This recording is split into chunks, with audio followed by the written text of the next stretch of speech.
See? Told you they'd be here. Xavier! Oh, and Shiori and Farina too!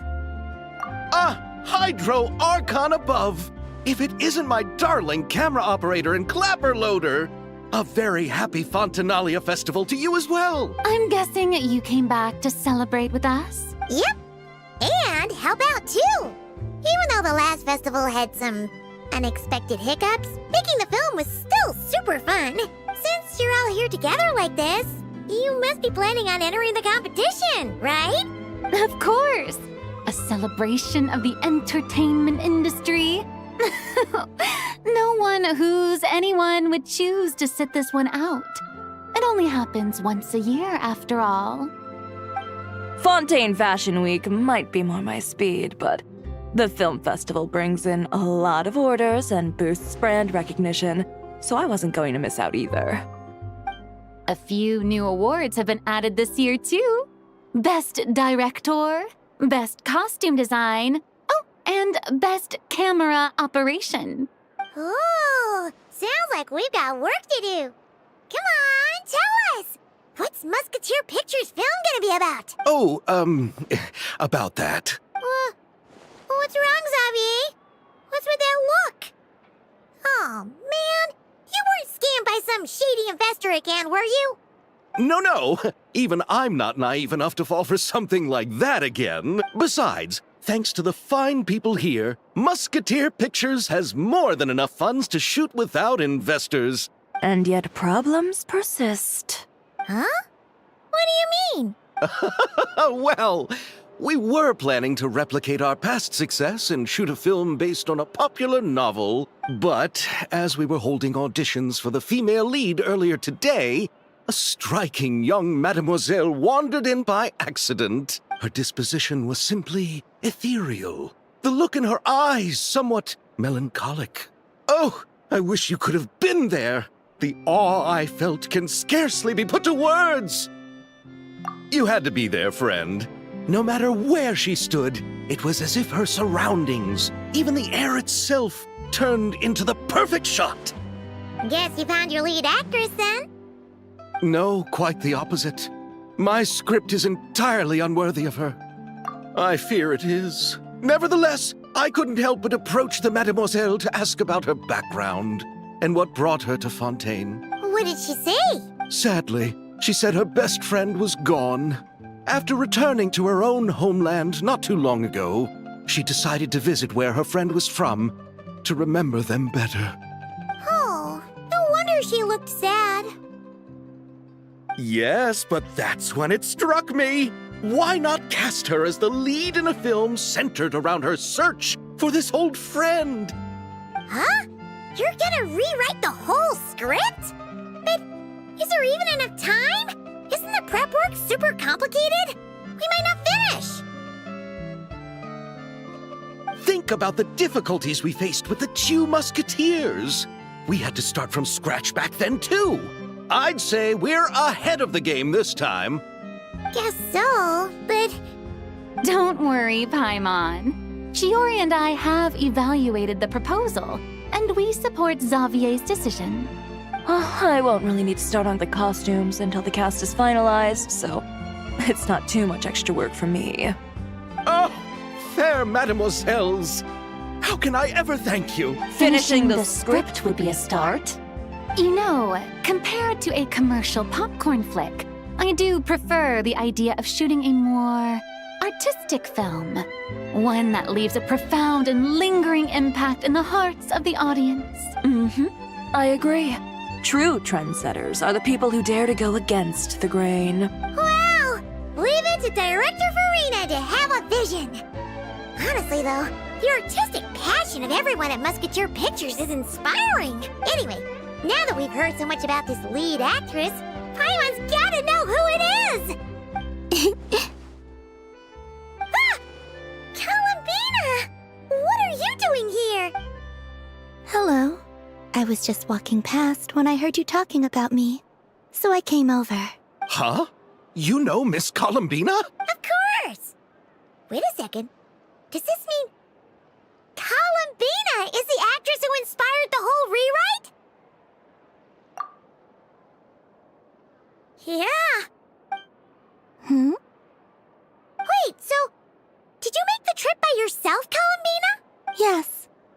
mentioned how I wanted to visit other nations once things settled down in Nodcry, remember? So I went to the curatorium to ask Never for advice. She told me about the film festival in Fontaine and said it might be fun to visit. I spoke to Lauma before I left too, and she thought it was a great idea to get out for a bit. It's just, I received quite different travel advice from the two of them. Oh? Well, Lauma told me to go out and experience new things and make new friends. What a wonderful suggestion. That's how a trip should be. What about Nefer? She said, don't trust anyone and don't talk to strangers. Yep, that sounds like her. I can understand that too.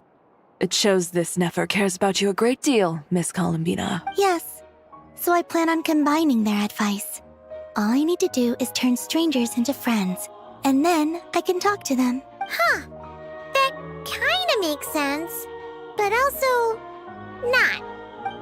Hey, Chiori. Oh, look who's back. Happy Fontinalia Festival, you two. Oh, looks like we have a superstar in our midst. How about an autograph, Big Shot? Haha, very funny. All settled then? Yep, the Duke gave his blessing, and I cleared it with the Udex.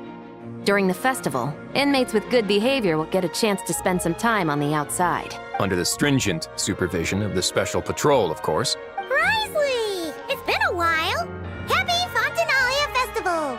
Does that mean Veronique and her brother will be at the festival?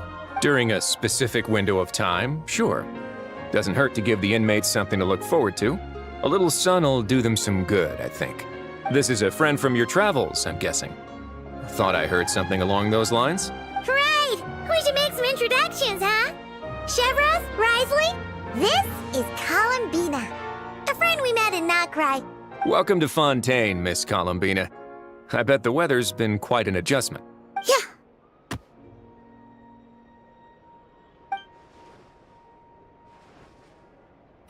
And not the good kind, I take it. No, I quite like it. It's a lot warmer than Nodcry. Then what was the punch for? Oh, should I not have done that? The flowers that bloom here are so vibrant, and the people are so kind. I just wanted to become friends as fast as possible. Ah, so that was meant as a gesture of friendship. Is that right, Miss Columbina? Mm-hmm. Isn't that what friends do? Right. Might have been a bit premature in this instance, though. Your friend here is quite the character. Good thing we said something. You weren't seriously gonna go around punching every single person in Fontaine, were you? No, just the ones I wanted to be friends with. That's not... What Paimon's trying to say is maybe keep the punches to a minimum until after you're friends with someone. If you say so. You're quite the character, Miss Columbina. So, are we friends? Of course. Any friend of the Traveler is a friend of mine. Yeah. Oof.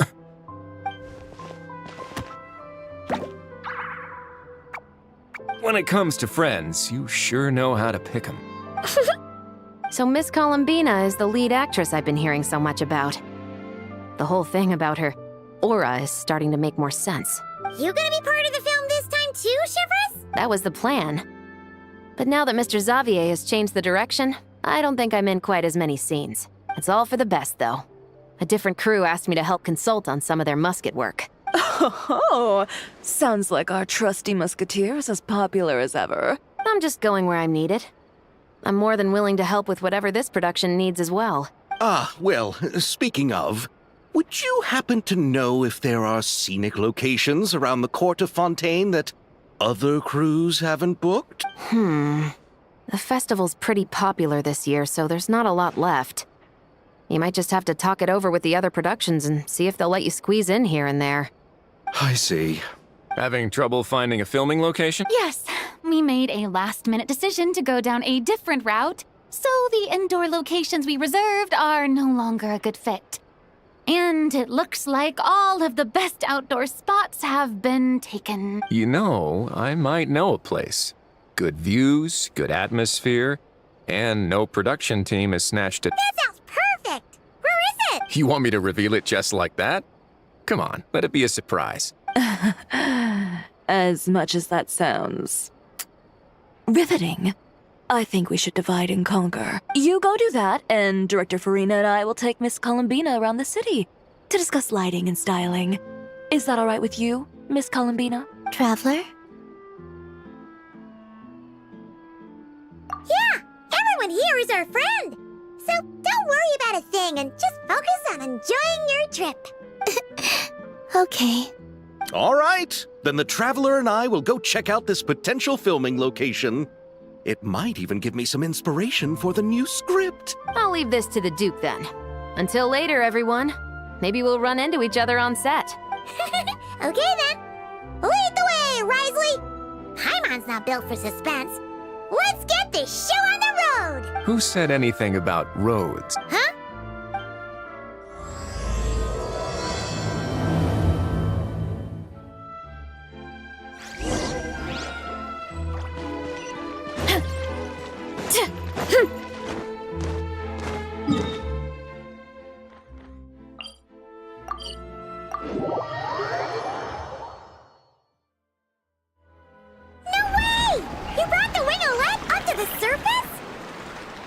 It'd make quite the grand backdrop for a film, don't you think?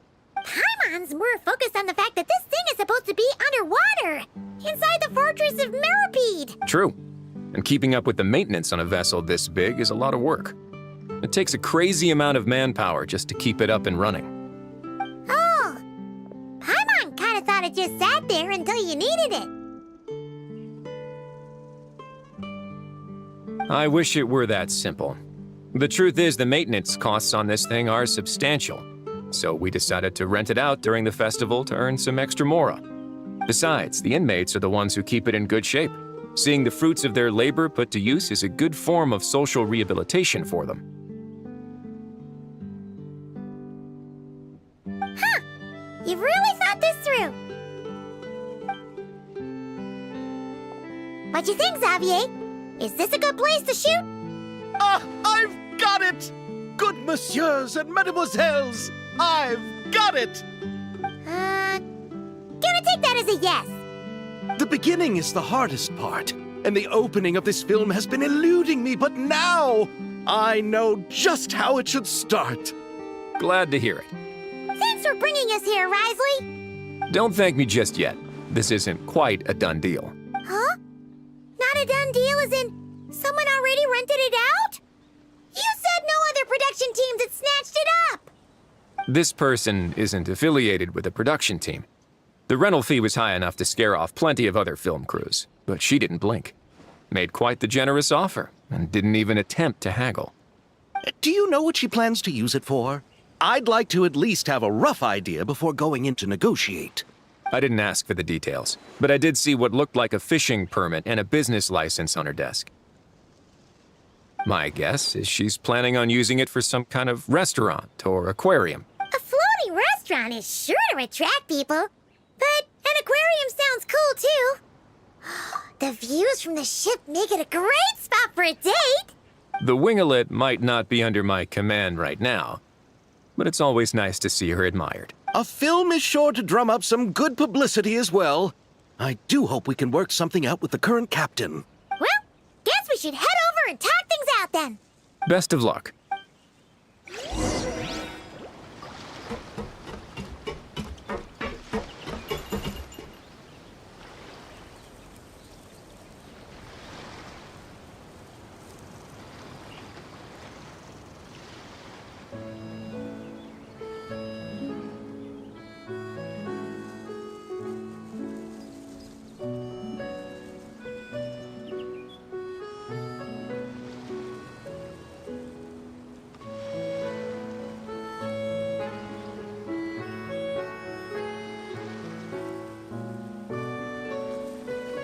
Strength is one of those things where you gotta use it or lose it. So, wanna train with me sometime?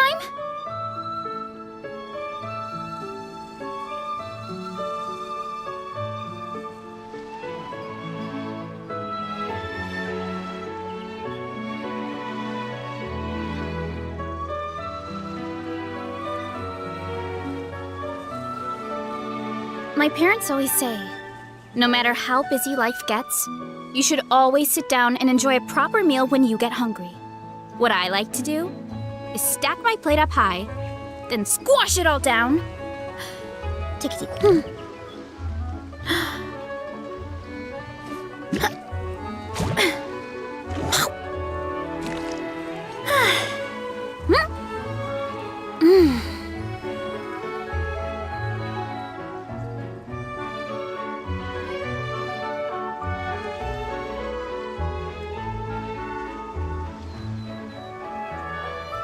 Strength is one of those things where you gotta use it or lose it.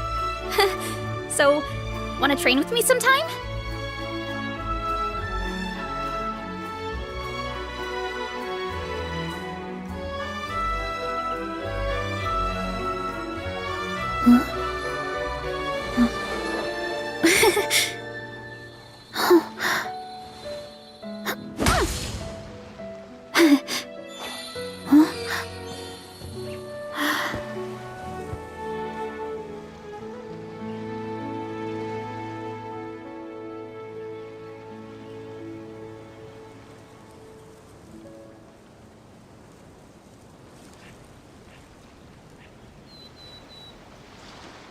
There's a lot that goes into managing an orchard. Watering, weeding, fertilizing the soil, making sure the temperature is right. But most importantly, you have to keep the fruit in a good mood.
Strength is one of those things where you gotta use it or lose it.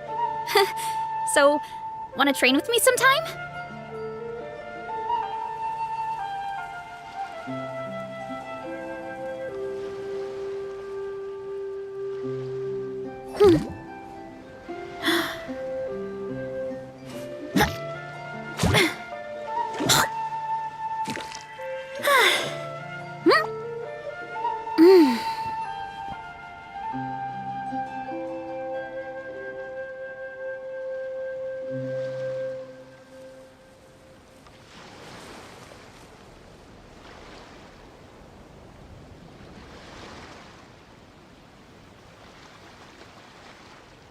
My parents always say, no matter how busy life gets, you should always sit down and enjoy a proper meal when you get hungry. What I like to do is stack my plate up high, then squash it all down. Take a deep breath, and wolf it down in one go.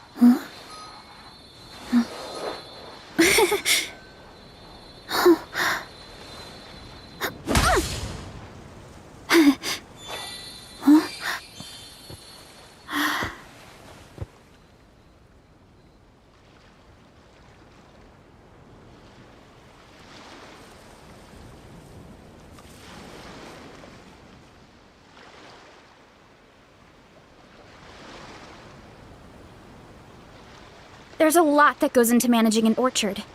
Watering, weeding, fertilizing the soil, making sure the temperature is right. But most importantly, you have to keep the fruit in a good mood.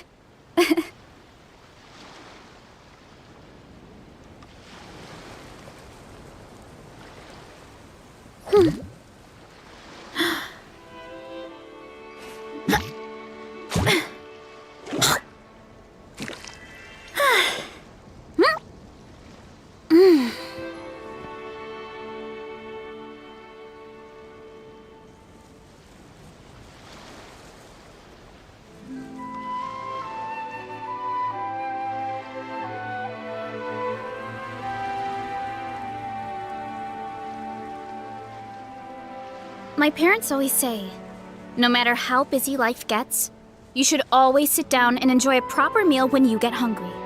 What I like to do is stack my plate up high, then squash it all down, take a deep breath, and wolf it down in one go. That way.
Strength is one of those things where you gotta use it or lose it. So, wanna train with me sometime?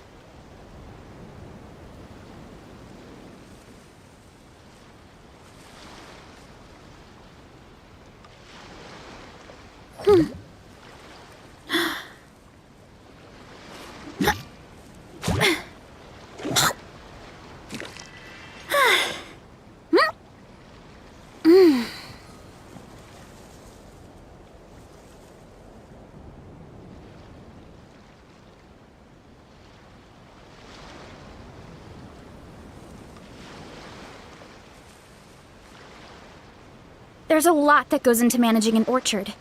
Watering, weeding, fertilizing the soil, making sure the temperature is right.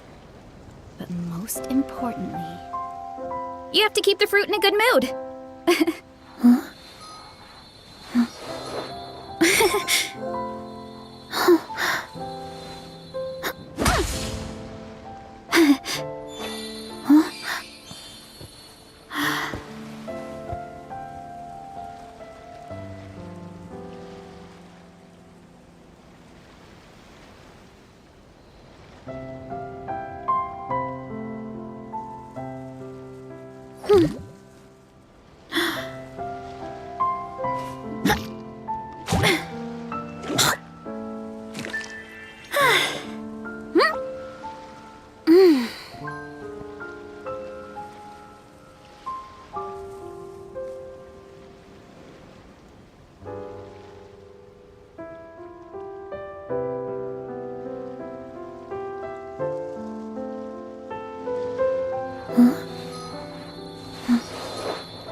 Strength is one of those things where you gotta use it or lose it.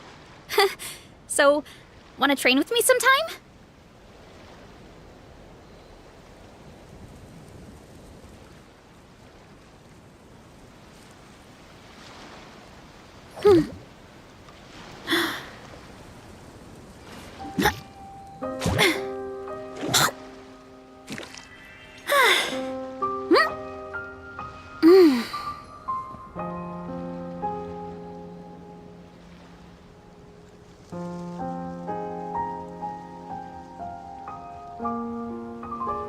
There's a lot that goes into managing an orchard. Watering, weeding, fertilizing the soil, making sure the temperature is right. But most importantly, you have to keep the fruit in a good mood.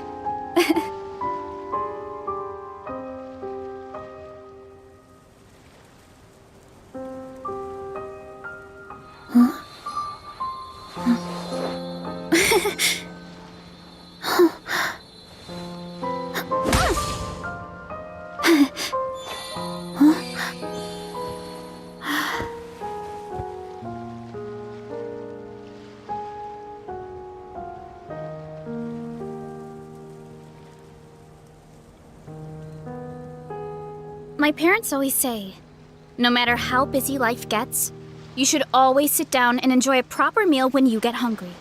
What I like to do is stack my plate up high, then squash it all down, take a deep breath, and wolf it down in one go. That way, I get to eat my fill without wasting too much time.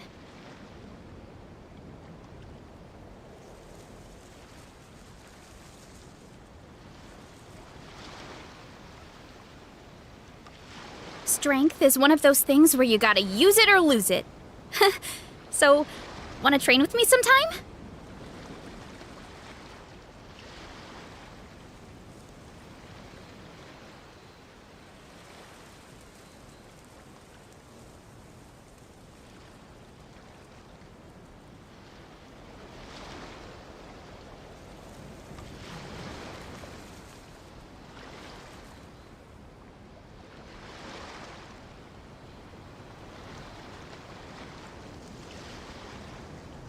There's a lot that goes into managing an orchard.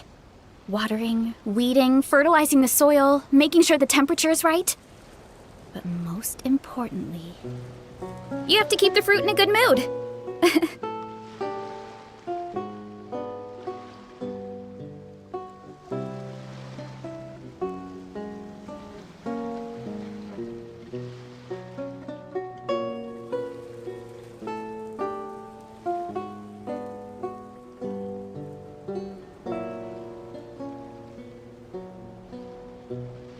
Strength is one of those things where you gotta use it or lose it.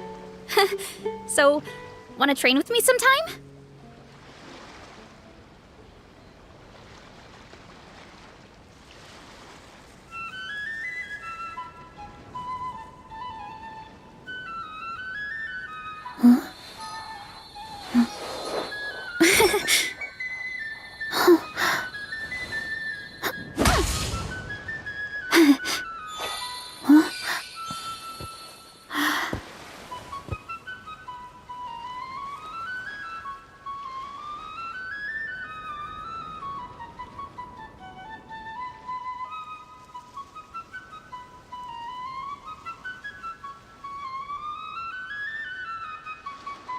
My parents always say, no matter how busy life gets, you should always sit down and enjoy a proper meal when you get hungry.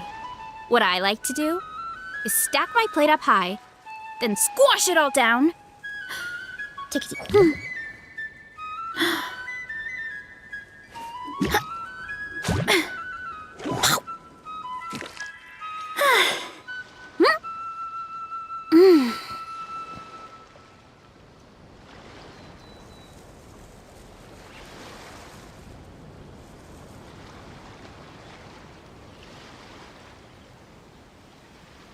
There's a lot that goes into managing an orchard.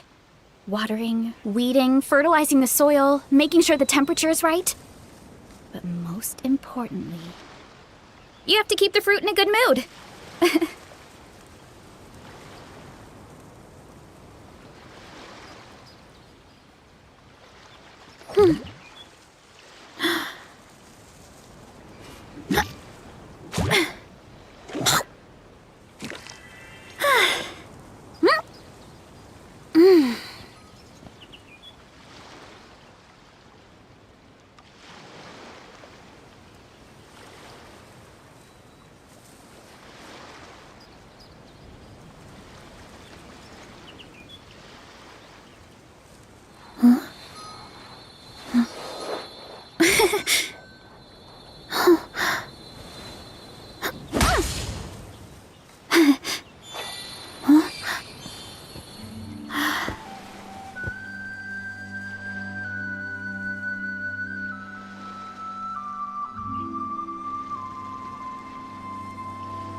strength is one of those things where you gotta use it or lose it. So, wanna train with me sometime?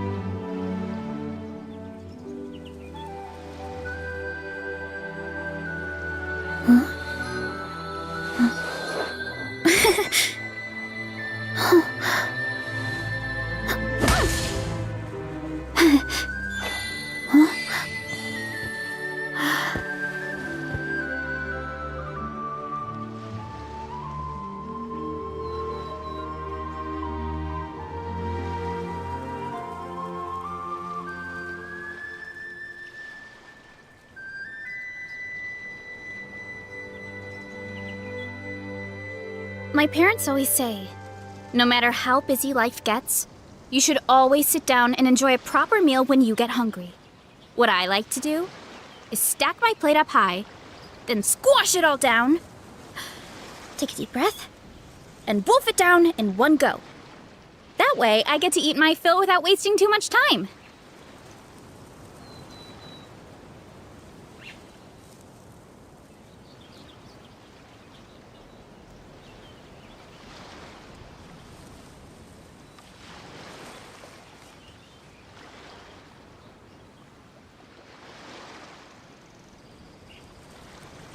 There's a lot that goes into managing an orchard.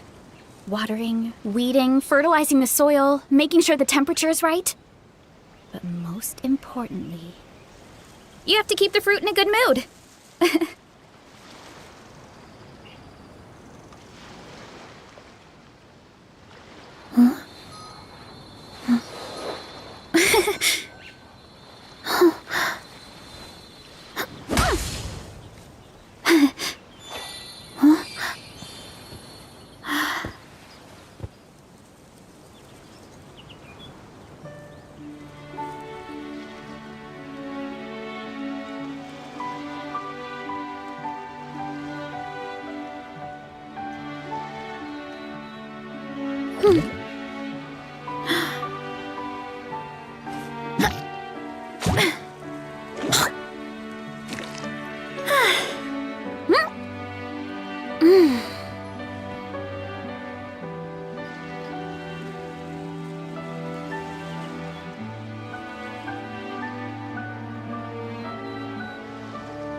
My parents always say, no matter how busy life gets, you should always sit down and enjoy a proper meal when you get hungry. What I like to do is stack my plate up high, then squash it all down, take a deep breath, and wolf it down in one go.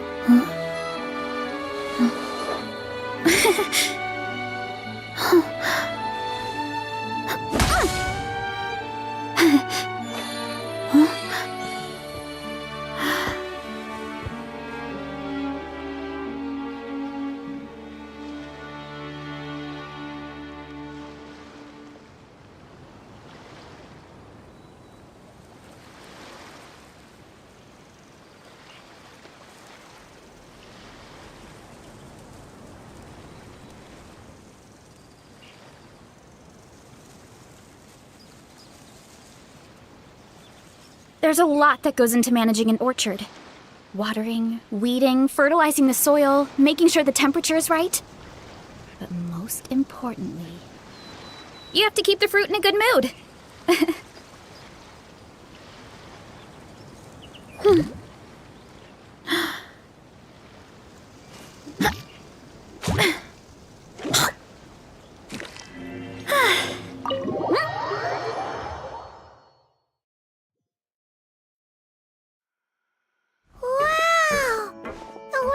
Seems even bigger up close.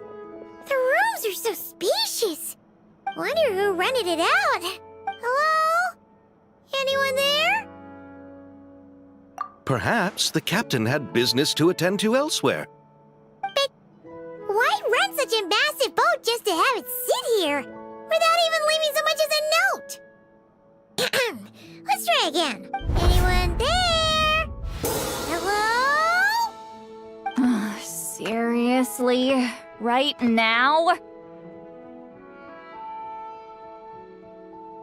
What is it gonna take to get some decent sleep around here. Is a nap too much to ask for? Sorry, the aquarium's closed for the...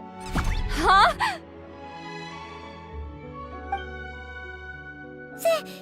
See Lolly? Traveler! Paimon! Hold on. This is just great. How am I gonna go out dressed like this? What happened to my regular clothes?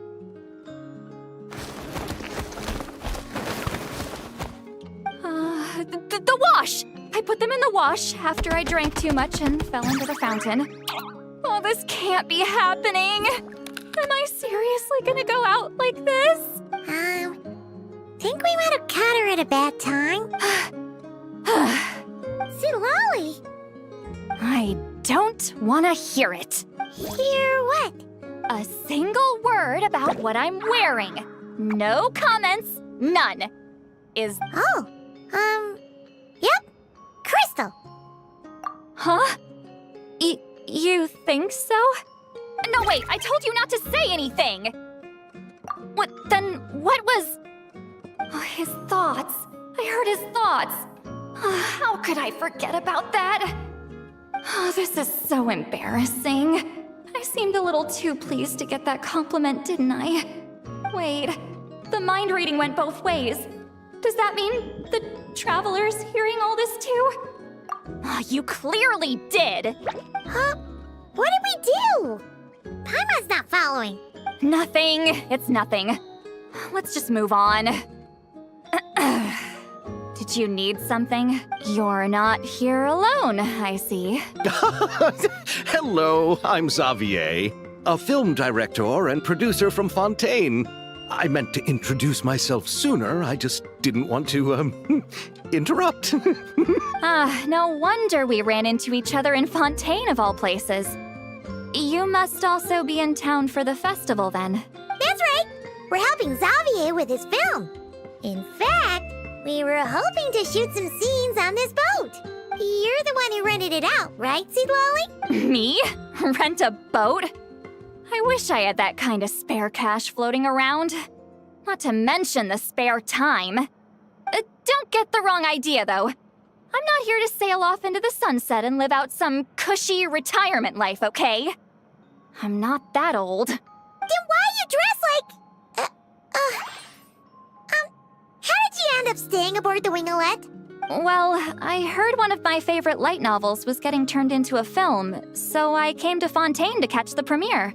Originally, I booked a room near the Opera Epicles, but I'm quite particular about where I sleep these days. I think it's an age thing. And that bed? Oh, I just couldn't sleep in it. I tried to find a different hotel, but with the festival, everything was completely booked. Just as I was worried I'd have to sleep under a bridge or something, I happened to spot a help wanted sign on the side of the road. Oh, so you're here to take care of the boat? No, I was hired to man the front desk. The pay is a bit low, but food and drinks are covered. And it includes room and board during the festival. Plus, the job is simple. So I thought I'd give it a shot. Wow! They actually thought you'd be a good fit, huh? What? You don't think I'm cut out for it? All I have to do is tell people the aquarium isn't open yet. Other than that, I'm free to do whatever I want. It's a pretty sweet gig. That's all? Yeah, I was also kinda shocked. But it's not a lie. Head downstairs and see for yourselves. There's nothing but empty tanks. Not a marine animal in sight. Did your boss mention anything about being open to film crews using this space? Our production was hoping to film on the deck for a few scenes. No. That never came up. You could just ask her. Oh, she's around? What kind of person is she? We should know what we're heading into. She's nice enough, I suppose. Pretty reasonable, too. Even offered for me to move to a bigger cabin if I was too cramped. Back at the Masters of the Nightwind, I'm used to being the one giving orders. But working under her doesn't feel like being bossed around. She seems to respect what I think. She sounds like a great boss. She did tell me she'd rather not be disturbed, though. She's been working on an important project, so I'd keep it brief. Got it. Thanks. All right, the captain's quarters are this way. I can take... Wait. But I'm wearing... Ugh, whatever. I doubt she'll care. Just follow me. Miss Guillotin? These visitors were hoping to ask you about something.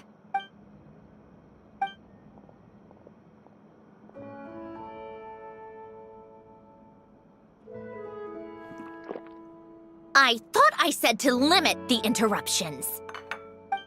Just tell them the aquarium is still...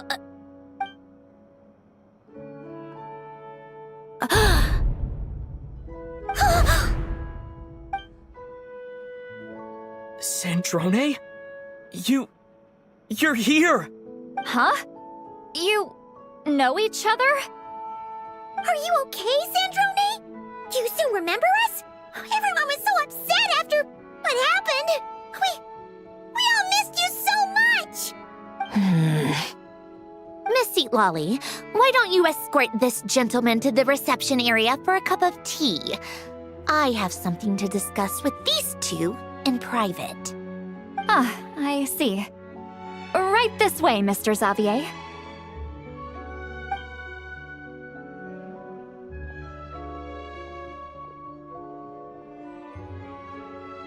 Sandrone? I really can't go anywhere without running into you two, can I? Are you okay? During the battle, your core... It was... Destroyed by that bastard Dottore. That's right. But as you can see, I'm fine now. No major issues. Or at least, there shouldn't be. Oh, what a relief! Oh, why didn't you tell us sooner? Or come back to see your friends? Now that I have the chance, I just want to say... Thank you for saving me. Huh? Don't get the wrong idea. I only saved you so we could complete that formula and defeat Dottore once and for all. Even if he did crawl back from the grave to make us all miserable again. That doesn't matter. You're still a... All right. But it wasn't just me. All I did was lend my brilliant mind to the cause and take care of one part of the plan. Although, I'm not denying it would have fallen apart without me. You got that right. You're amazing. But how did you go from a... From a lifeless pile of scrap to looking like this? Well, my mom was trying to put it a bit more gently, but... Where do I even start?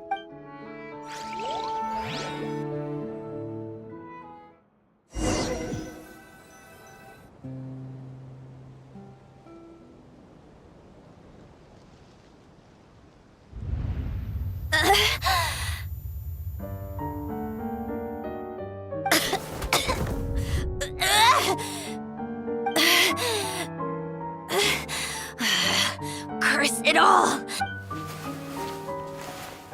Where am I? Did we do it? How much time has passed? I'm not in one of that lunatic's experimental labs, am I? Wait, Fontanian decor. Books from the Research Institute. Phew. One thing at a time. Initiate self-diagnostics. Assess the extent of the damage. Cut power to compromised, non-essential components. Then reconstruct available action modules. Severe damage to the core. Dottore, you bastard. Polonia?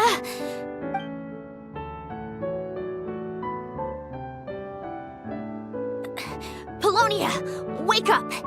Activate! You're in even worse shape than me. Internal gears and energy circuits are barely intact. Extreme damage to the core, just like me. Rebooting is off the table, even if I could repair the damage. I don't know if... You used up all your critical energy in those final moments, didn't you? to protect the core of that guy in the hat and the numerological array. Wait, the array. Yes! The prototype is still here. But can I even run it in this state? Whatever. I have to try. I just need to confirm one thing. Activate the numerological array. Connect the computing core to my body. Just like I thought. It needs too much computing power.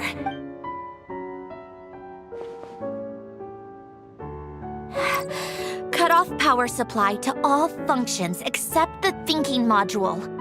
Please. I just need to ask one question. Initiate query regarding the 3 moon sisters. How many living moon goddesses are there in possession of the Trilunar Authority? 1. It worked. You did it, Columbina. You made it back. But how did I survive? The self-diagnostics showed damage severe enough to shut me down for good. What triggered the reboot? A built-in message. Only visible after a core reboot. The final gift. Alen! Were you the one who gave me this second chance? But why now? What activated it? What is that? A vision? Wait, no. It's a stellar linchpin?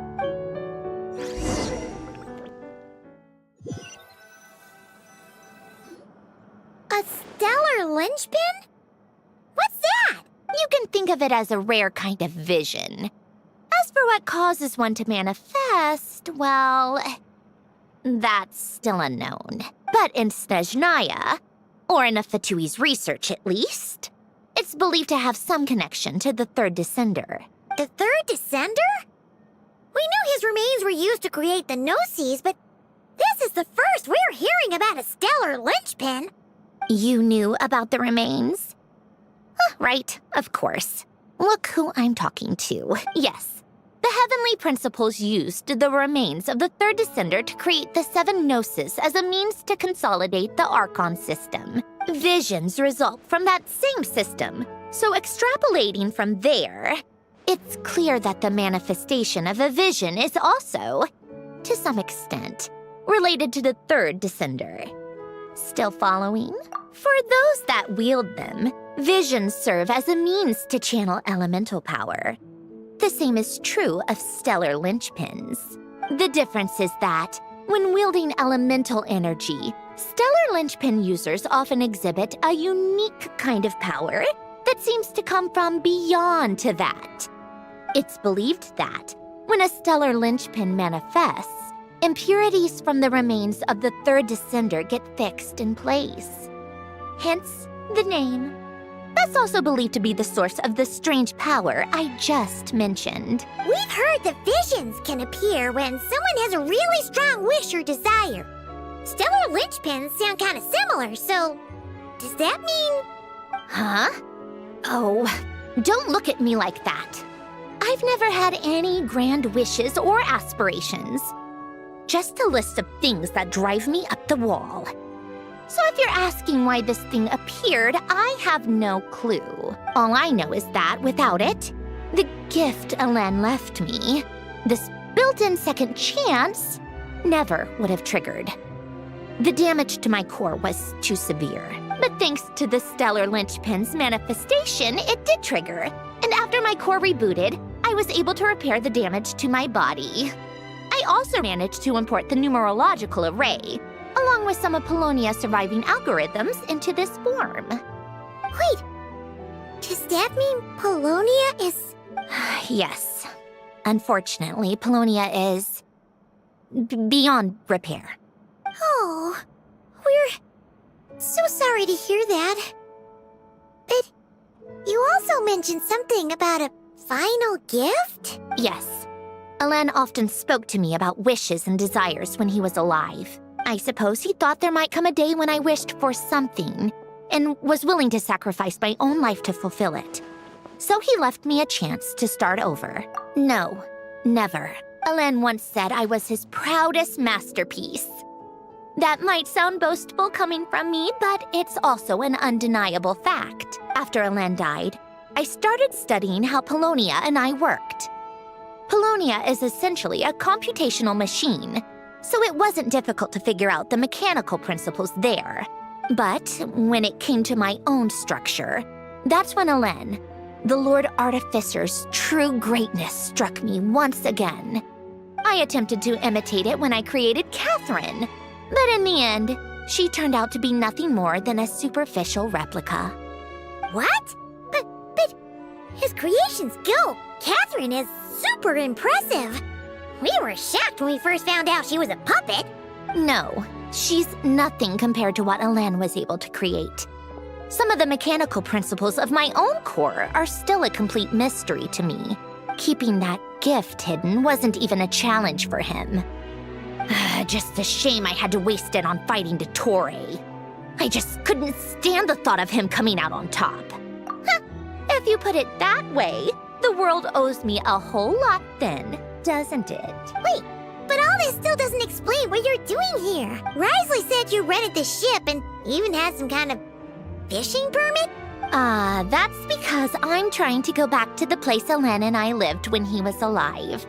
My former home, I suppose you could say. The second chance wasn't the only part of the gift.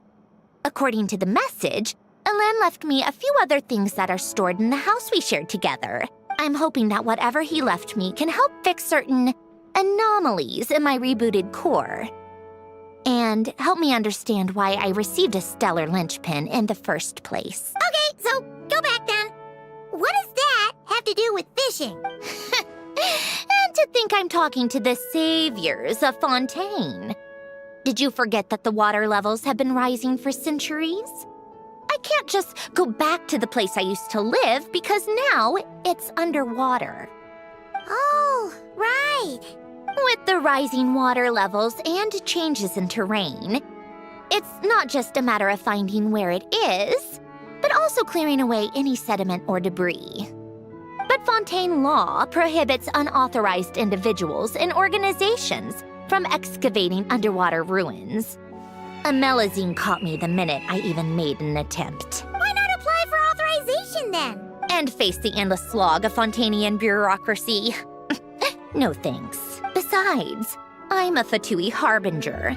The diplomatic implications alone would be enough to give the gestionnaires at the Palais Mermonia a headache. A fishing permit, on the other hand, isn't difficult to obtain at all. Minimal paperwork required, and under the name Guilledin, the application was a cinch. So you're exploiting a legal loophole? Am I? That underwater home belongs to me. If I happen to chance upon it while doing some fishing, what's the issue with that? Of course, I do have to catch some fish to put in the aquarium, just in case the gestionnaires come to check up on things. That's also the reason I hired someone to man the front desk. Huh? But isn't that kind of a waste? You went to all the trouble of getting a business license and rented out this giant ship. Just for show? If you want to run an aquarium that bad, be my guest. Use the facilities however you want. I'm certainly not going to stop you. All I want is to go back home and see what other gifts Alain wanted me to inherit. Hold on. Enough about me. What are you two even doing here?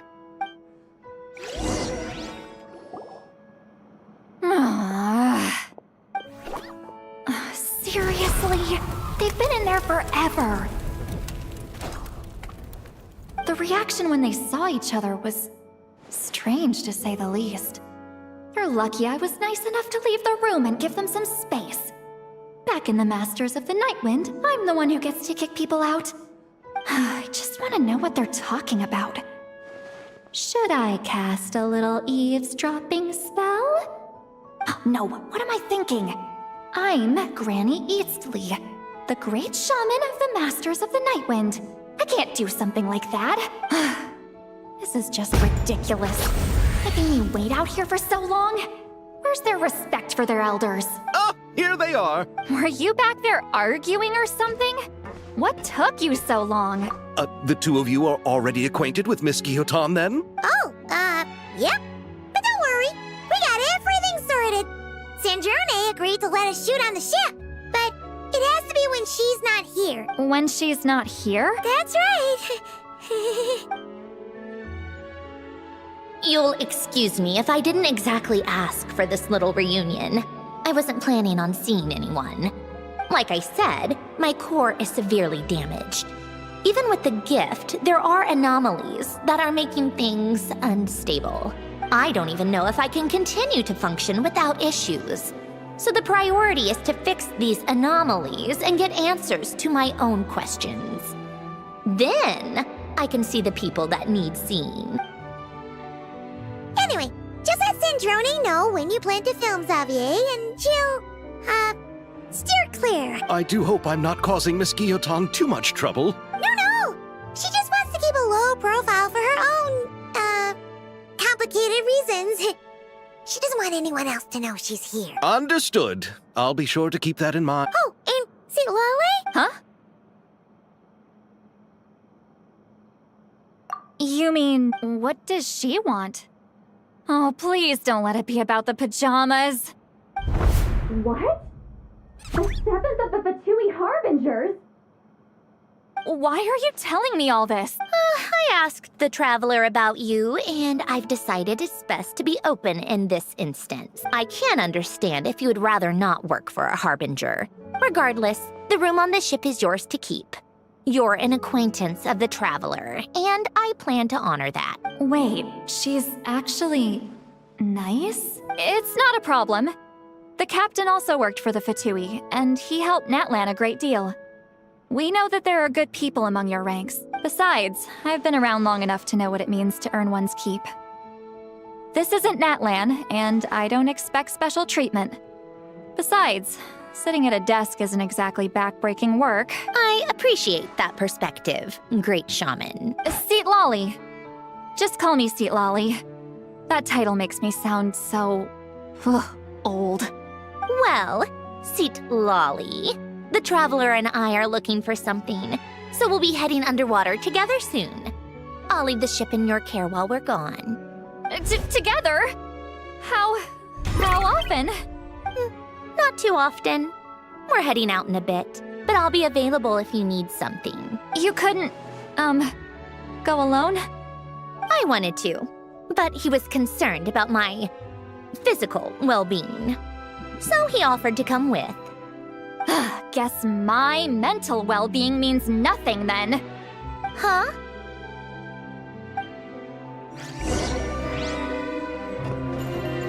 Just be quick about the whole thing, okay?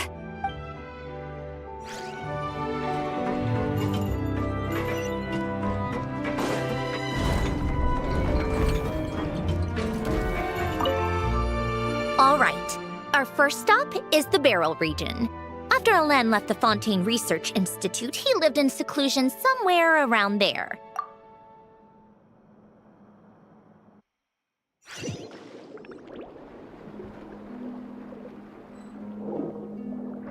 Huh. This place has changed a lot. Guess I really have been gone for a long time. Let's look around and see what we can learn. Oh, and don't forget to catch a few to take back. We need to keep up appearances, remember?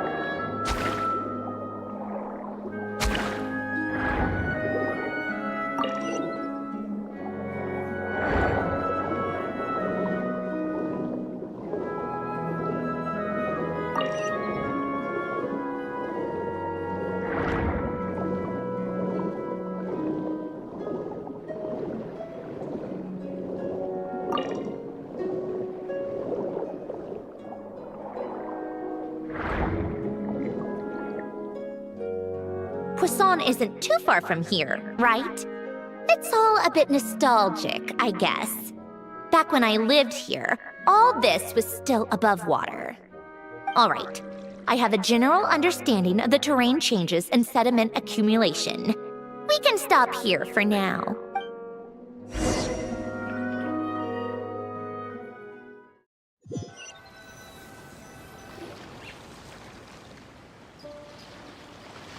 That went smoother than expected. I appreciate the help. No problem. You doing okay though, Syndrome? Seeing your home look nothing like you remember, that can't be easy.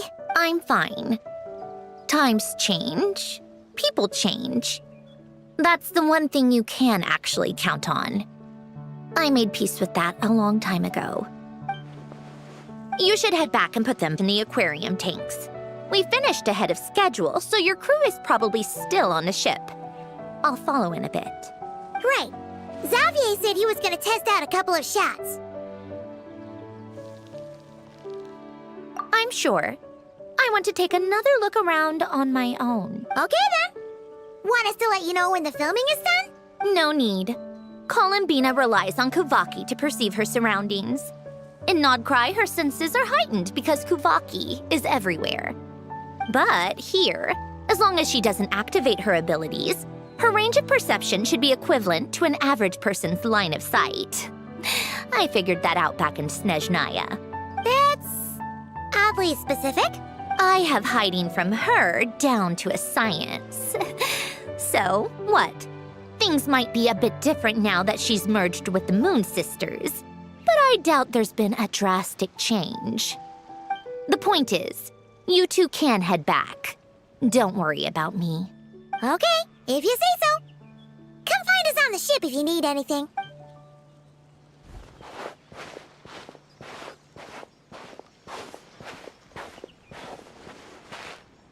What did you leave for me, Alen? Did you know I would come back? Or did you make it so I would have to?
They're filming over there.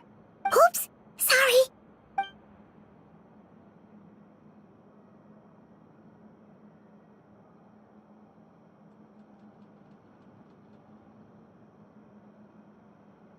What's your take, Detective? Bullet wound to the chest. Gunpowder residue on the clothes. The victim must have been shot at close range. You think it was someone they knew? Yes. It's possible the suspect arranged for them to meet at this very spot. A reasonable deduction. But you're overlooking a crucial clue. What? The victim's pocket watch is missing. And cut! I think we got it! Good work, everyone! Phew, finally. Acting was nerve-wracking for me when I first tried it too. Just loosen up, and you'll get used to it in no time. Chevrus! Charlotte! Oh, hello there, you two! You're filming here too? Oh, so Charlotte's crew must have been the one that asked you to help out, huh, Chevrus? Yep, they heard about a potential filming location and wanted to come check it out. But when we got here, your crew had already beaten us to it. Luckily, Xavier and our director, Lapine Pauline, go way back. In the end, we agreed to just share each other's filming locations. Considering all the last-minute changes, that's just what Musketeer Pictures needed. For sure! Based off the scene just now, you must be the star of the film, Charlotte! You bet! This detective costume really suits me, don't you think? Oh, for sure. You're already right at home lurking in the shadows taking pictures of this and that. Add a notepad and you're practically method. Thanks, Miss Chiori. I appreciate the compliment. That didn't sound much like a compliment to Paimon. So this is a film set? It looks like a very happy place. This must all be quite new to you, Miss Columbina. Yes. I watched a few films with a friend once, but she thought there was no point if I wouldn't open my eyes. So she stopped inviting me. Looks like I missed out on a lot. True. But being an actor seems like a tough job. Huh? Most people would swap lives with an actor in a heartbeat. The lifestyle is so glamorous, and the pay is more than generous.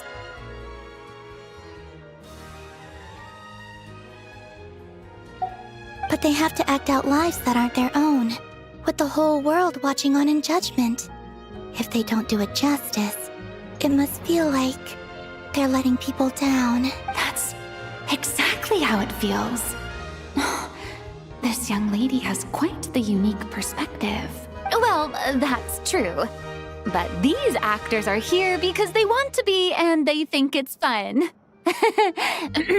Most of them, at least. Not to mention, the film we're shooting is based entirely on you, Miss Columbina. You just need to be true to yourself. I don't have to pretend to be someone I'm not? Not at all. Authenticity is what we're after. For example, this first scene opens with you on the boat, sailing to your friend's homeland. You just need to think about that moment in the story and picture how you would feel. Oh, okay. We're all here? Wonderful! Let's head to the deck and get shooting. Oh, and this is for you, dear Paimon. Your clapperboard. Whoa! Is this the same one Paimon used for the Two Musketeers?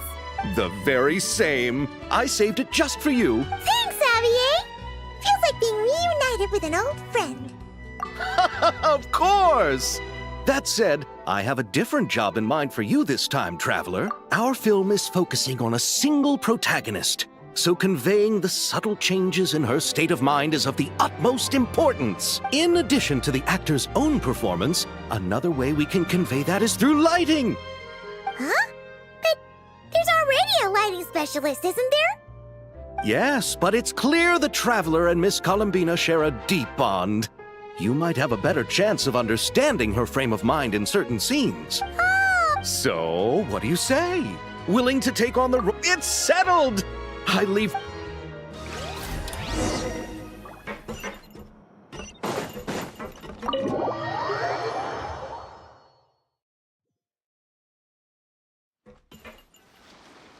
All right, without any further ado, it's time for production on our film, A Homecoming, to officially begin! Turning it over to you once again, Director Farina. All right. Positions, everyone! Camera operator, clapper loader, get set up. Let me know when lighting is good to go.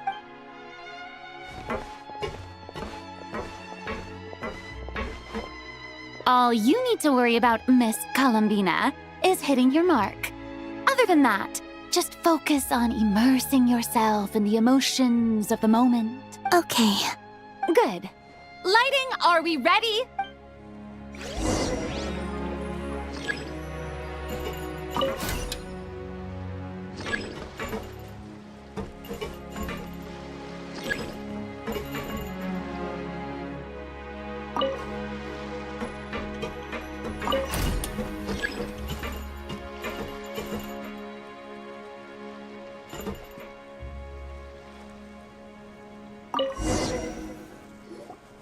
Ready. All right, quiet on set. 3, 2, 1, action! This is her homeland. Columbina. Cut! The emotions I'm looking for were definitely there.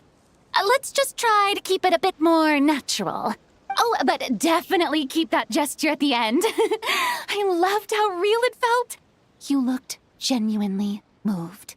All right, if you're ready, let's go for another take. Miss Columbina? That presence.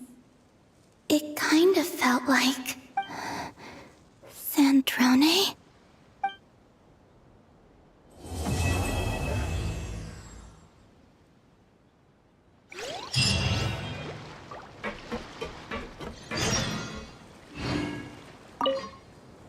Terrific performance, Miss Columbina. Thank you, Director Verena. You really don't mind me not taking off my eye mask? Not at all. Xavier and I already talked it over. The character is based on you. So there's no need to change what you're accustomed to doing. Besides, the mask could become one of the defining traits of our film's leading lady, just like you suggested. We'll leave the reveal to the more important moment.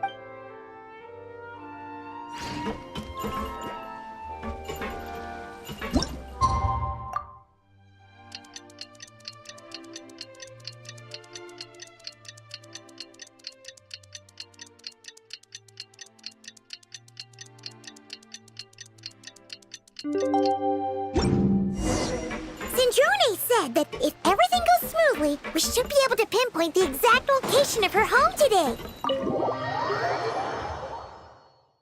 Let's head to the Wing-O-Lette and meet up with her.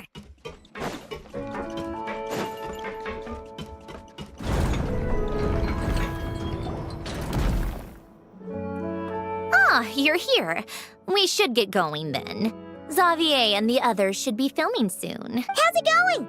Have you managed to figure out the location of your home yet? I've narrowed down a few potential locations. We just need to take a sample from each one.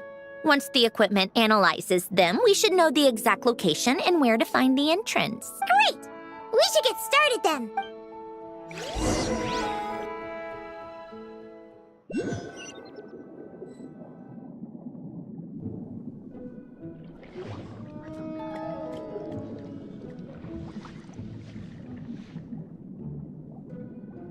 All right, let's get a move on. That should do it. Let's head back. The filming should be just about done. We made good time.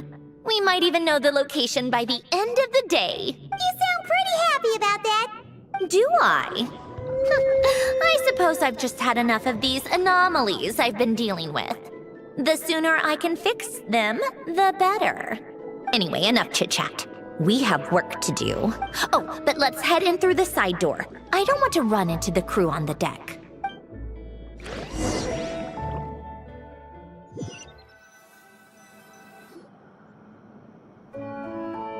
All right, now we just need to wait for the results. Since we have some time to kill, I suppose I might as well see how this aquarium of yours is coming along. You seemed quite enthusiastic about it, after all. It's really coming together.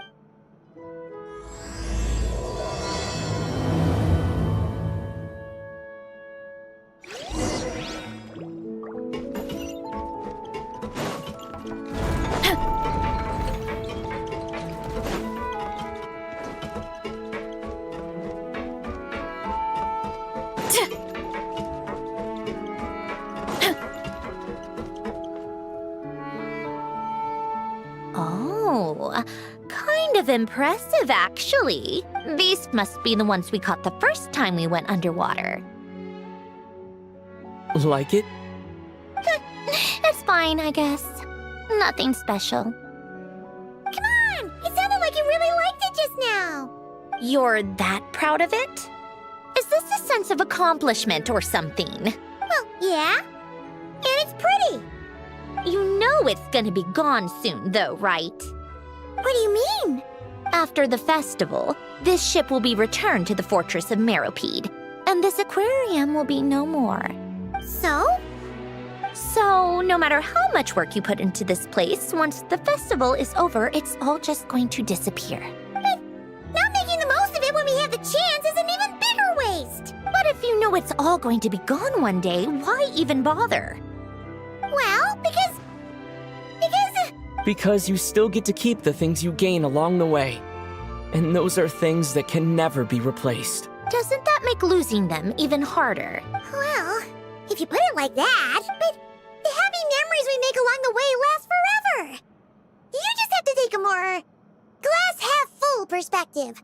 Not to mention, everything we do here is going to be on film, so it'll still live on in some shape or form.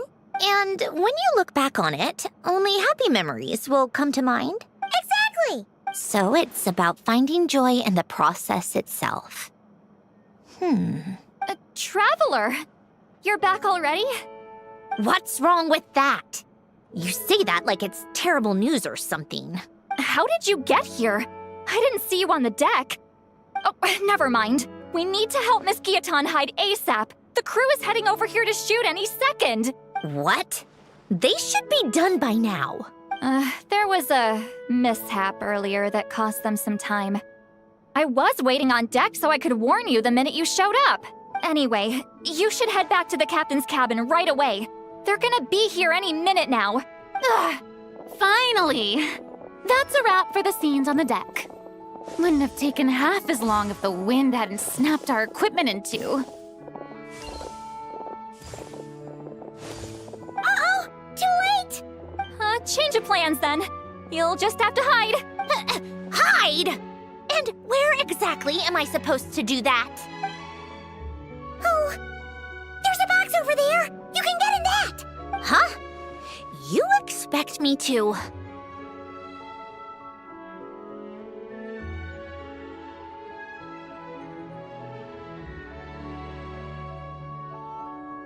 Do I need my makeup done for the next scene too? For the love of... Let me see. Maybe just a quick touch-up. Huh? Traveler and Paimon? What are you doing here? I thought you took the day off to take care of something. Huh? Oh, well, it didn't take as long as we were expecting, so we came back early. What about you guys? You're still not done shooting for the day? No, we ran into an issue that, set us back. It meant Miss Charlotte's crew wasn't able to wrap either. We both still have scenes to shoot in this aquarium. Oh, that's not ideal. For several reasons. Let us help then. The sooner we wrap, the sooner everyone can get some rest. All right. Thanks, you two. Miss Charlotte's crew can go first then. If I'm not mistaken, you still have a night shoot later. Thanks, Director. Of course. Fellow artists should help each other out where we can. Agreed. Well then, camera, lights, get set up. Actors, give your lines a quick once-over. Let's try to get this in one take. All right, places. So, the story ends like this. But when Duke Saint Germanus departed, he clearly said that everything was beyond redemption. Huh? That sounds familiar. Wait, it's from that novel I came across while researching the numerological array. He's only a genius when it comes to mechanics. And everything else, he's just an ordinary person. Huh? What was that noise? Whatever, I'll just fix it in post. Mr. Koba, please don't speak as if I were the accomplice. Not so hard. This box isn't sturdy enough for that. This is why I keep saying, don't put too much trust in Clockwork Mecha. Unlike humans, machines don't have a heart. A heart? That's right. It's what's on the inside. It's also referred to as someone's soul, or likened to free will. You can think of it as a person's core, what makes them unique. In general, though, people don't believe machines are capable of having a soul. You said my emotion module was faultless. It is, but that's not quite the same thing. Do you think I have one then? A heart? I don't think so. I know so. The question is, do you recognize it within yourself?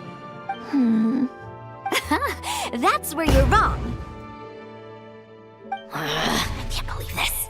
Forcing me to hide in a box and listen to this drivel. Me. In the end, clocks tick through tranquil years. Fish swim in crystalline springs. No matter how grand a dream is, it will fade away like this. Forlorn, wordless, silent. And cut. That was a long one. What did you think? If she makes them do another take, I'm going to flip a lid. And not just the one to this box. Oh, there were some weird audio things going on, but acting-wise, it was great. It's a keeper. Perfect. That means I can get out of this box. It's our turn. Camera operator, set up for the next scene.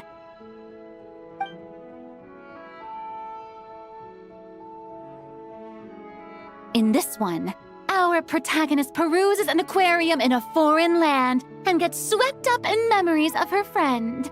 So, in terms of lighting, that's the vibe we're going for. Got that? Shoot, Paimon thought there'd be a break and... break a leg. Yep, we're headed off to shoot our next scene. All right, quiet on set. Miss Columbina. I think she would like this. Quick, we should roll on this. It doesn't forage with the others, or prey upon its smaller kin.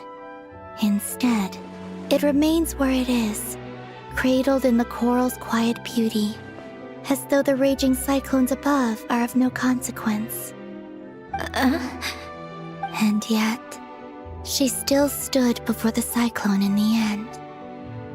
So I think that story has it wrong. She is no different than us. She has a heart. Columbina.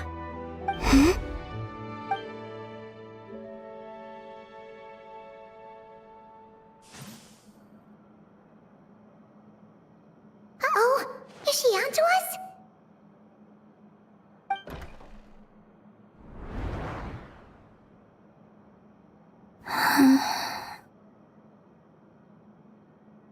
What is she doing? Cut! You okay, Columbina?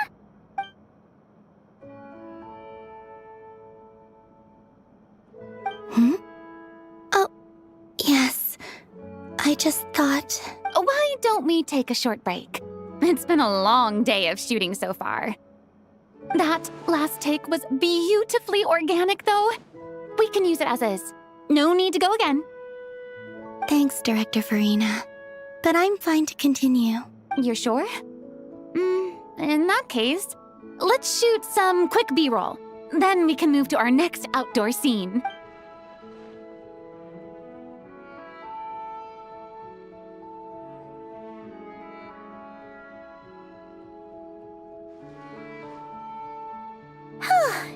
We're in the clear this time. Ugh! Absolutely suffocating. You okay, Sandrone? Right as rain. Come on, let's go check the test result. It's time for me to go home.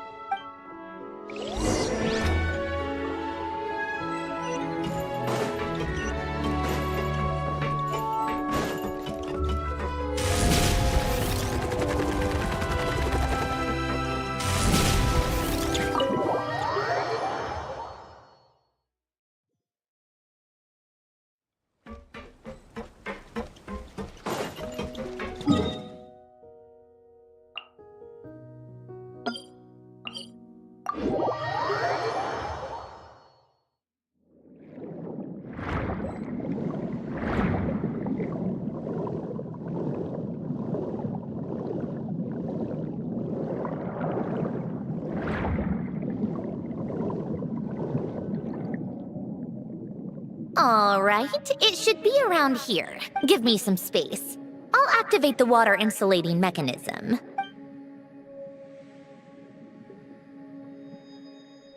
The what? Hélène, much like Renee, had long predicted that the water levels in Fontaine would rise.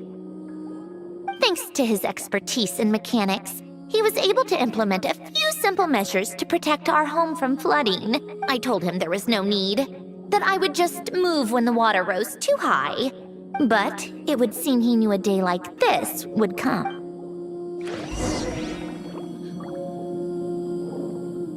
All right, the silt has been cleared away.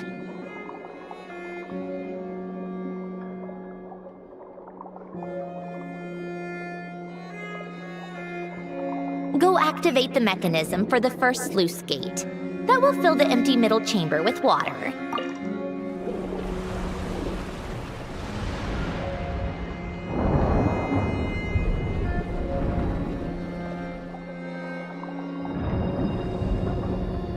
All right, now turn on the drainage mechanism in front of the second sluice gate, and this chamber will become empty once again.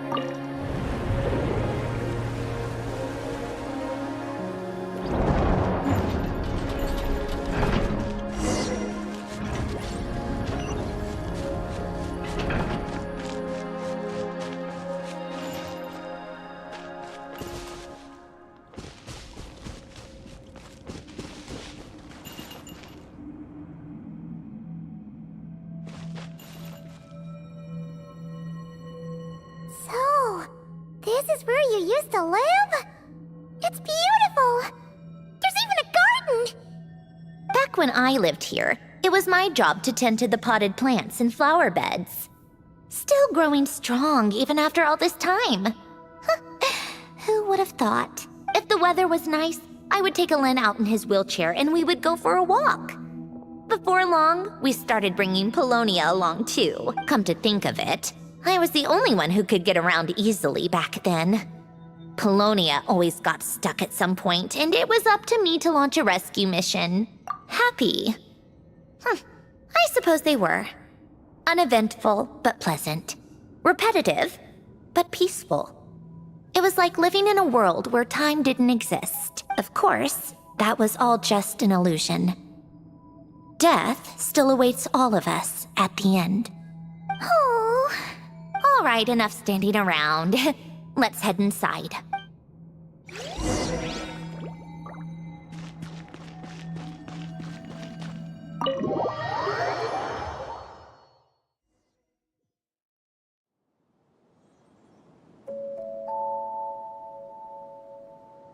Yep, this place is exactly how I left it. Nothing has changed. What is it? Huh? How did you get... Oh, Arlecchino gave it to you, didn't she? And you... read the whole thing. Just so you know, a lot of that was written a long time ago. At that very desk, to be exact. Anyway, since you've already read it, you should just hold on to it. I can always start a new one. Well, feel free to look around. I'm going to start looking for the gift Hélène mentioned. Oh, but be careful with the stuff around here. I'm not saying you can't touch anything. Just try not to choke on the dust. Polonia.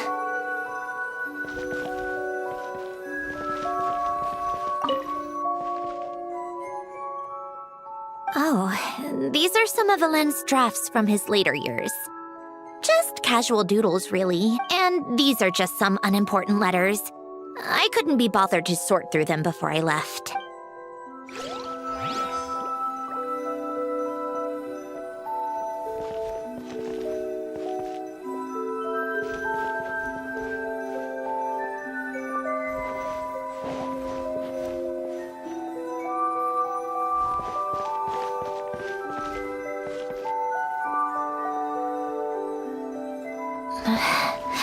Polonia.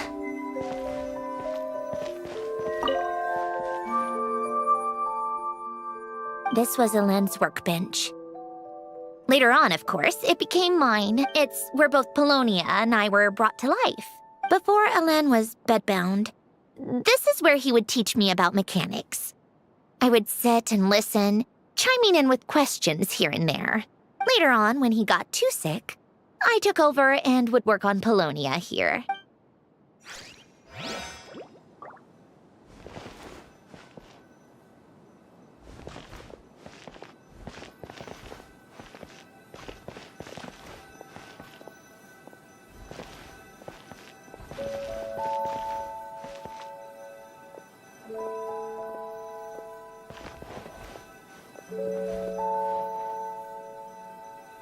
A warm hearth.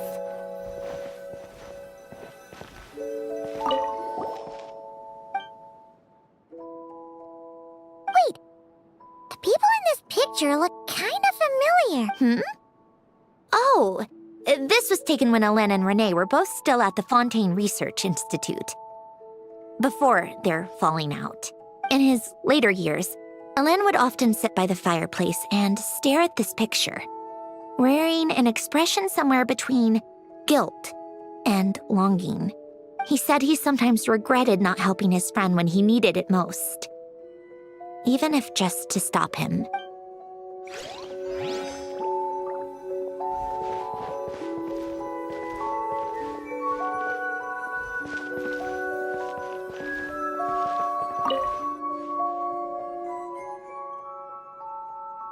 Oh, I played with these when I was little, during the first few months after I was created. I mean, at first, Alen and I would play together, but it didn't take long for me to become unbeatable.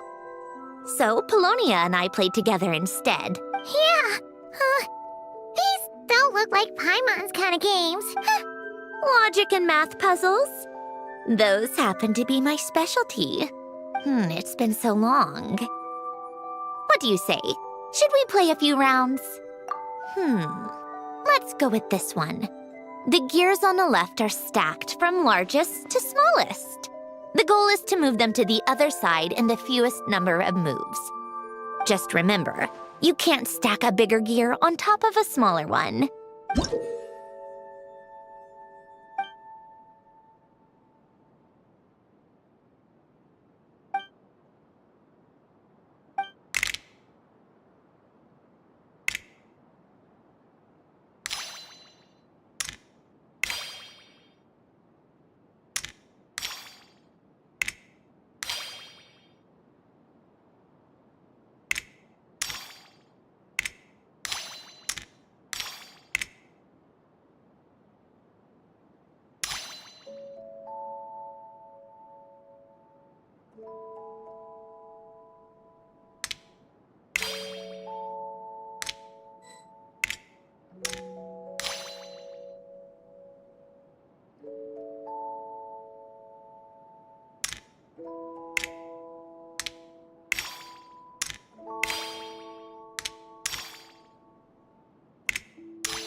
like it took you a few extra moves.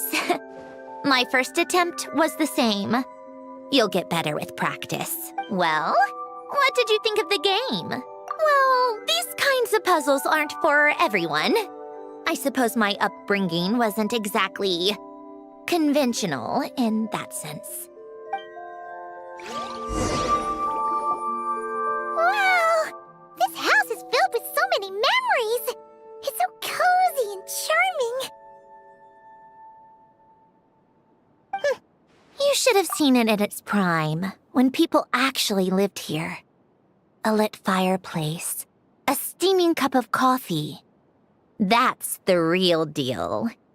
You know, we also used to have a mechanical piano that Alen built. Oh, how chic! Alen never played it much. He probably wasn't able to at that point. But I managed to teach myself. Music theory is essentially math after all. Once you learn the patterns, it's not really that difficult. I loved perusing Alen's collection of classical music. The chords and harmonies felt like individual mathematical puzzles. It was fascinating. So I did some composing as well. But as Alen continued to deteriorate, even the sound of music began to grate on his nerves. So I got rid of the piano.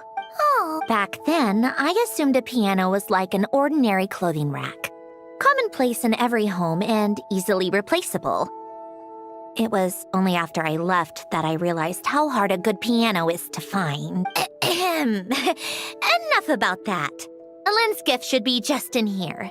The only things undisturbed before I left were a few of his personal belongings.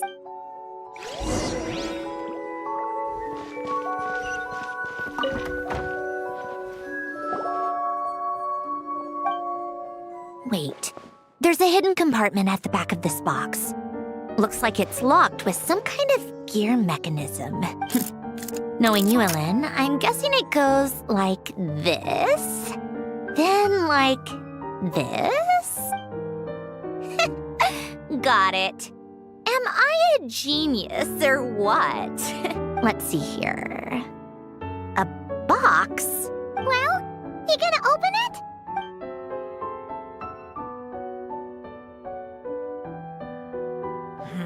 It's heavier than I was expecting. Just how much stuff is in here?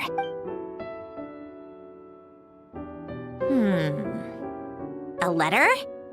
And a bunch of junk underneath it. None of it seems that important. Wait a second. This should be it. A cube? It's a multi-dimensional algorithmic core. Alen would use it to store information. Only Polonia and I have access. All right, I'll start looking into the core and the letter.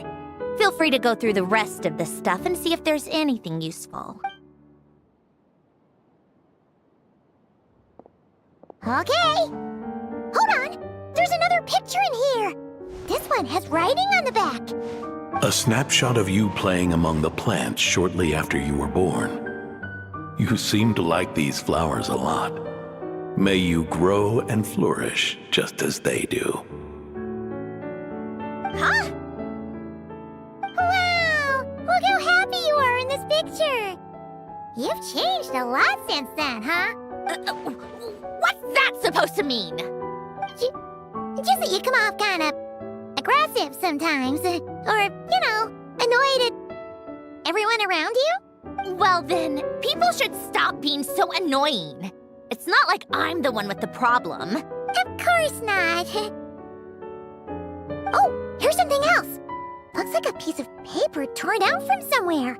Today, I solved another math puzzle and made a breakthrough on a construction problem the Institute has been stuck on for years. Am I a genius or what? No, wait, that's From now on, I should have people address me as Her Highness the Clockwork Princess, Unraveler of all reason. No, nope, no more of that. I thought I tore this page out. You wrote this? Then how did it get... Wait, there's more writing at the bottom. You seem to have developed a distaste for this particular entry, considering I found it in the trash. I'm sorry, but I could not help but hold on to it. Forgive me. Lynn! Don't be embarrassed. Everyone goes through a phase like that. Nonsense! I wasn't even the one who wrote that. It must have been Polonia. That's enough. I told you it was Polonia. You know what? We're done with this. No more rifling around in the box. Just put it down and let me read the letter. To my little clockwork princess. Not another word. Got that? If you're reading this. You've most likely received the gift I left for you. I just hope you didn't stumble across all this while cleaning out my effects or something trivial like that. I once asked if there was something you wished for. Do you remember that? I wonder if time has changed your answer. Regardless, I have another gift. A formula that will allow you to come face to face with the anomaly inside of you. If you even still call her that. Why this gift? To understand that, allow me to wax poetic on the soul once again.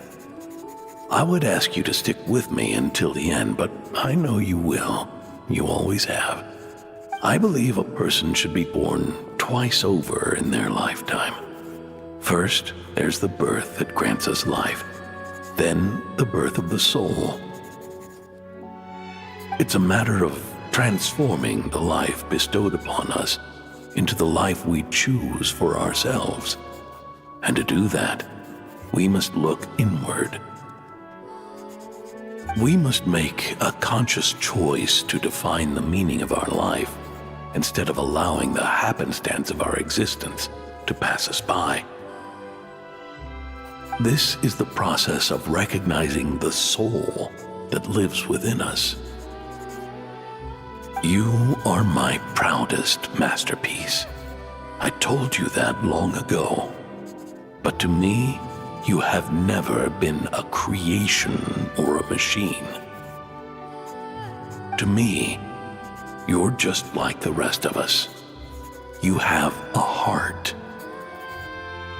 In fact, some theories think of the human brain as nothing more than a machine, and thought the product of its computations.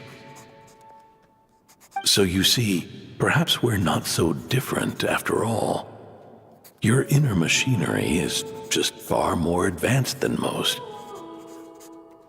No matter how one looks at it, the heart is a complex thing, a place where logic and reason collide with our emotions. Your computational capacity allowed you to become sentient and develop logical reasoning. But it also granted you something that, on the surface, might seem contradictory. Emotion. Emotions and logic often clash with each other, and those instances of discord can accumulate over time. That is the source of what you refer to as the anomalies within you. As you told me once, you've always known what you don't want, yet you've never wished for anything in particular. Similar to how a blind person can feel when a part of their body is in pain without being able to fully visualize its form, such is your relationship with your soul. So, what I leave you now is this: a formula that will allow you to see the shape of your soul. For if you want to protect your heart, you must first be able to recognize it within yourself.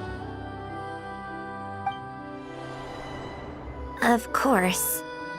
Whether you use it is entirely up to you. You are, and always have been, free to do as you wish. Regardless, whether by my formula or some other means. I trust you will know your heart one day. You always were a fast learner. And the smartest person I've ever known. Ellen. Oh. I'm fine. I've already figured out how this formula works. Let's get out of here and then we can use it. You made up your mind already? You're gonna do it? Why wouldn't I? Resolving the anomalies within my core is the reason I came here in the first place. No, I can do this on my own. But, do you want to watch? What do you mean? I already know what anomaly I need to resolve. Like Alen said, she's an amalgamation of all the times my logic algorithms have clashed with my emotions. And by resolve, you mean that literally, or...? Yes. But if you, let us in like that, wouldn't that mean letting us see a bunch of your, inner thoughts and secrets? If what Alen said is true, then I'm about to be... born anew, or whatever. This is your chance to be lucky enough to witness it. Besides, you already read my whole diary. When it comes to keeping my innermost thoughts to myself, well, I think that ship has sailed. You're really sure about this? How many times do I have to say it? I finally let you in as... friends, and you want to question it. I'm not gonna offer a second time. Enough with the mushy stuff. Just follow me.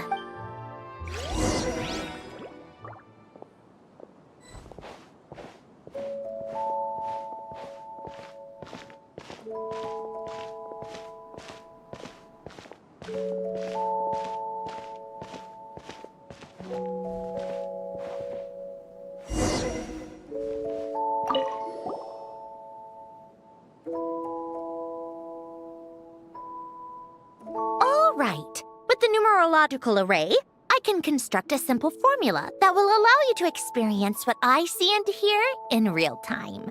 Oh, just like St. Lolly's scent-sharing technique. Been there, done that. Huh! Sounds like that shaman has some tricks up her sleeve. The arcane and the mathematical are both fundamental laws of this world. Being able to achieve a similar result through both isn't surprising. Anyway, let's get this show on the road. But no comments from the peanut gallery, okay? I know I offered, but I still don't want any interruptions.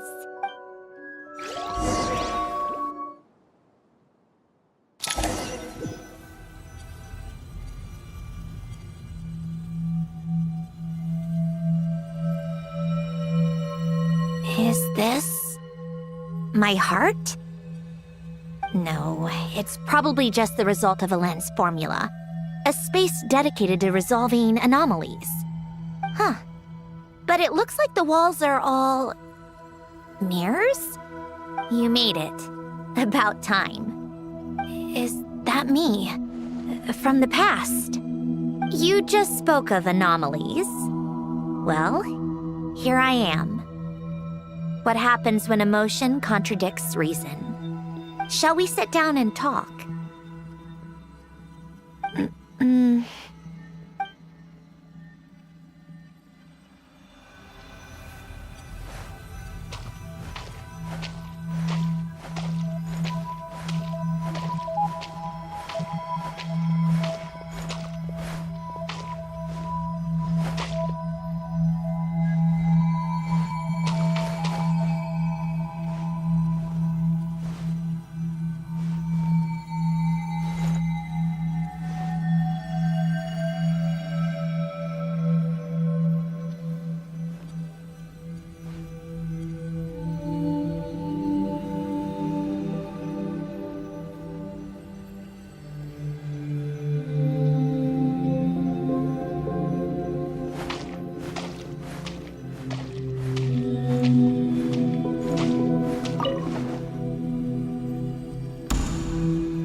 That should do it.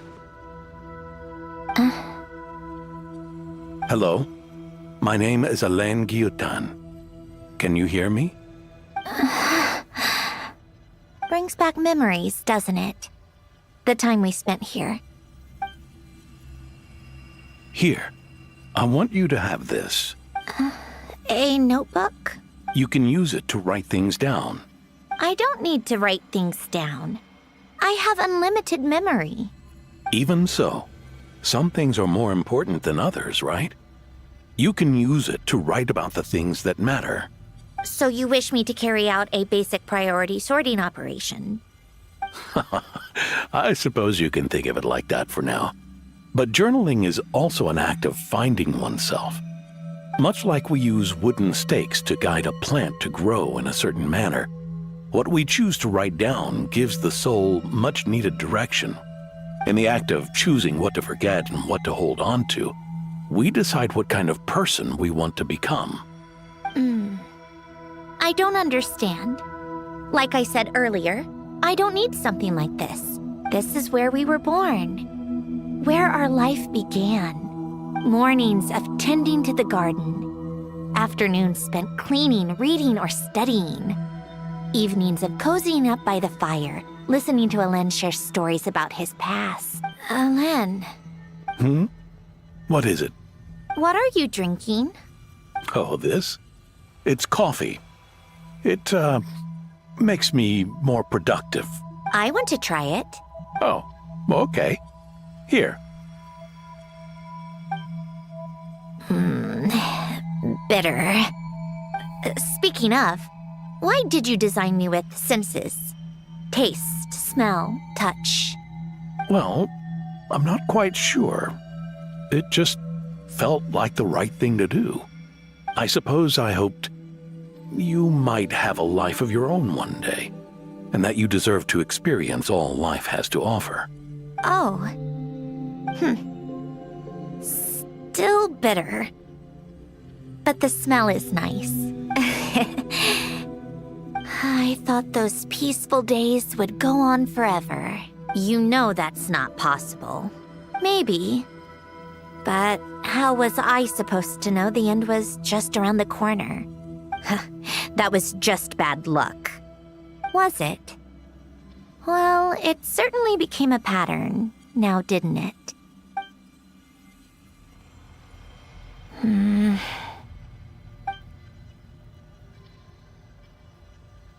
Over time, one of the habits we picked up from Alen was a love of coffee. We even took to hosting tea parties. A machine acting like a human. Kind of laughable, right? I suppose that's just what I'm used to. Yeah, that's just what we're used to. Hey, this place isn't half bad. Great spot for a party. More and more people seem to be showing up to my tea parties uninvited. Anyone care to explain? Can you blame me? I saw Columbina leading Capitano somewhere, and I had to see what that was about. I had simply asked Columbina where I might find Arlecchino. I have business to discuss with her, and Columbina suggested looking here. Tartaglia and I were unaware that this was a private gathering. Apologies for the intrusion.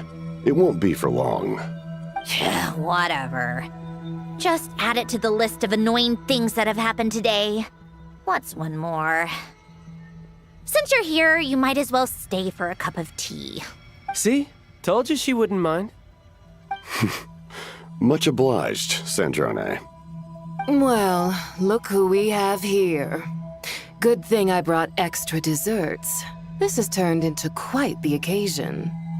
Capitano, I was just about to go find you. Pardon the intrusion. Rest assured, I won't sully your gathering with talk of work. We can have our discussion later. Spoken like a true gentleman. A certain unmannered 11th seat could learn a thing or two. You know, you really should start being nicer to me, Rosaline. Or I might just snatch that 8th seat right out from under you. I'd like to see you try. If you're gonna fight, take it outside. The only mess I plan on cleaning up is tea-related. I still still don't understand how our quiet afternoon turned into such a crowded gathering. One by one, people just kept barging in. And then one by one, they left without a word. Yeah, pretty annoying, huh?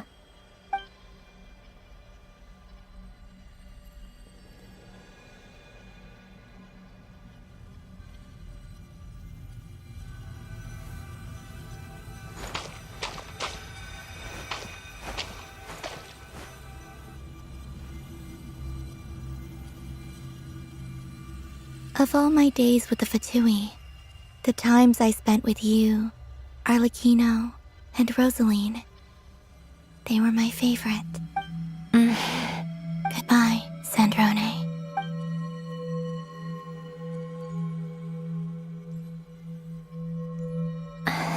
Don't go, Columbina. We should have just said that. Why didn't we? If we had, would the story have had a different ending? She couldn't stay. There was no future for her here. She would have just faded away. You're right. I suppose that's why you call me an anomaly. Every time you make a decision, there's a voice inside your heart. My voice, asking to contradict all logic and reason. Why didn't we make her stay? Is it worse to fight for something just to lose it? Or not to have fought at all? Don't you find it unfair?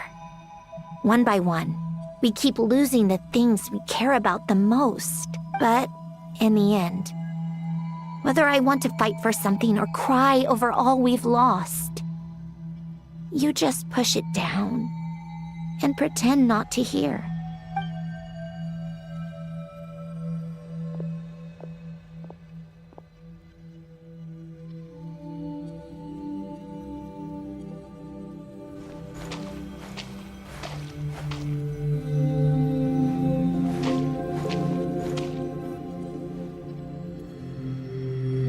And now, even Polonia, the other half of Elend's legacy, the last remaining member of our family, even Polonia is no longer with us. I did everything I could, but it's just like Elend always said. Polonia was one of a kind. There was no replicating what he managed to create. Don't you feel like our connection to the past is fading bit by bit? Like, even the things we have left are slowly slipping away. I suppose. But you can't move through life without having to say goodbye. And even as we experience loss, there are always new things to be gained. Ever so logical. What's your take, then? It feels like the more I care about something, the faster the world takes it away. It sounds so stupid, but I can't help it. That's the hand life has dealt me time and time again. Why even fight for something that's just going to be lost in the end? Better to never have had it at all. Better if it would all just disappear. Dark, I know. But the heart wants what it wants. Maybe the stellar linchpin appeared because of me. Because of what I wish for. I don't think so. Yeah, probably not. What an anomaly wants goes against all logic and reason after all. Well, go ahead and do what you came for. You're here to resolve the anomaly, aren't you?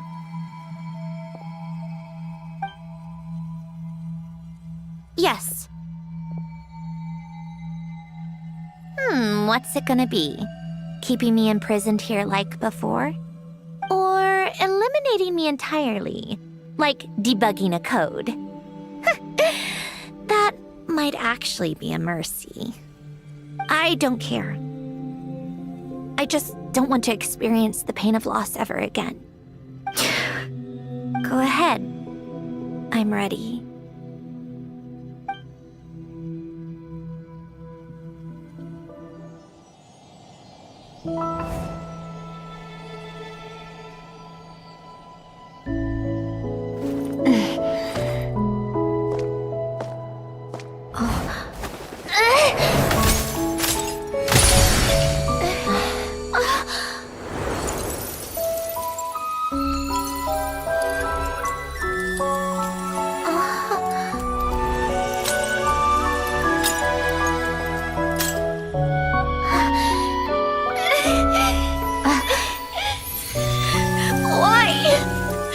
Why do we keep losing everything we care about?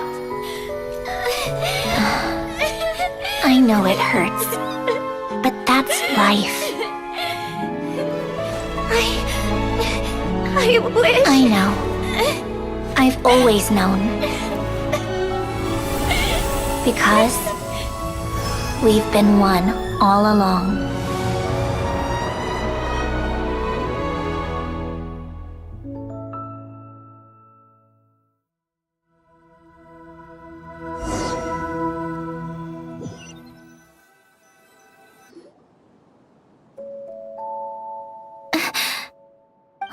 Cendrone? I'm fine. It's okay to cry, you know. Cry? You've gotta be kidding me. Save the comforting for someone who needs it, Paimon. The emotional side of my core algorithm. My emotion module has always been fully developed and operational. Elen tried to tell me that too. I've just chosen to ignore her voice all this time. I suppose. Huh. Come to think of it, it's kind of like the aquarium on the ship. The aquarium? The old me took one look at it and saw something I would inevitably lose. So I stopped putting in the effort. Then, one by one, the fish all swam away, and the place became even more bleak and depressing. Pretty pathetic, right? Don't say that. A lot of people would feel the same. It just shows how much you care about what you have. Now? After seeing what you've done with the aquarium, I have to admit, I think it's beautiful. It's like you said, we get to keep the things we gain along the way. And those are things that can never be replaced, because we choose to hold them in our hearts. Well said. Besides, I've already died once. I'd be stupid not to make the most of this second chance. Right. Earlier your inner self mentioned something about her wish. What was it? You think that's something you can just ask and I'll tell you? Think again. I may have accepted my emotional self, but I'm not about to go all soft and mushy on the inside and pour my heart out. That said, taking a step in the right direction couldn't hurt. Starting with cleaning some old aquarium tanks of my own. Huh? Metaphorically speaking, I mean. Come on, let's head back to the ship. I need to talk to that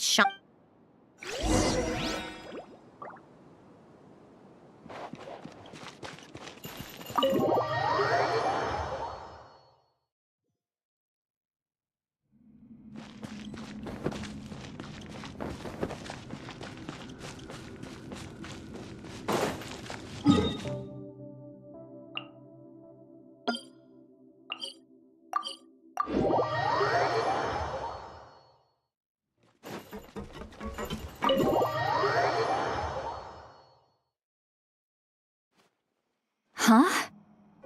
Resentful lost souls? You couldn't get comfortable sleeping near the Opera Epicles, right? Well, I bet that's why. The Fountain of Lucine is where all the water in Fontaine gathers. So that's where the emotions within the water converge as well. Hold on. If it's souls we're dealing with, feeling uncomfortable should have been just the beginning. I should have been able to hear their voices or something. And under normal circumstances, I'm sure someone of your talents would have. The problem is, these souls are no longer complete. Remind me how they ended up like that again? You mentioned something about them being split apart? Yes, it's called soul severing. Renee of the Nartsitzenkreuz Ordo came up with it. After learning of Fontaine's impending doom, Rene thought if he could find a means for the soul to live on in perpetuity, it might ensure the world's salvation.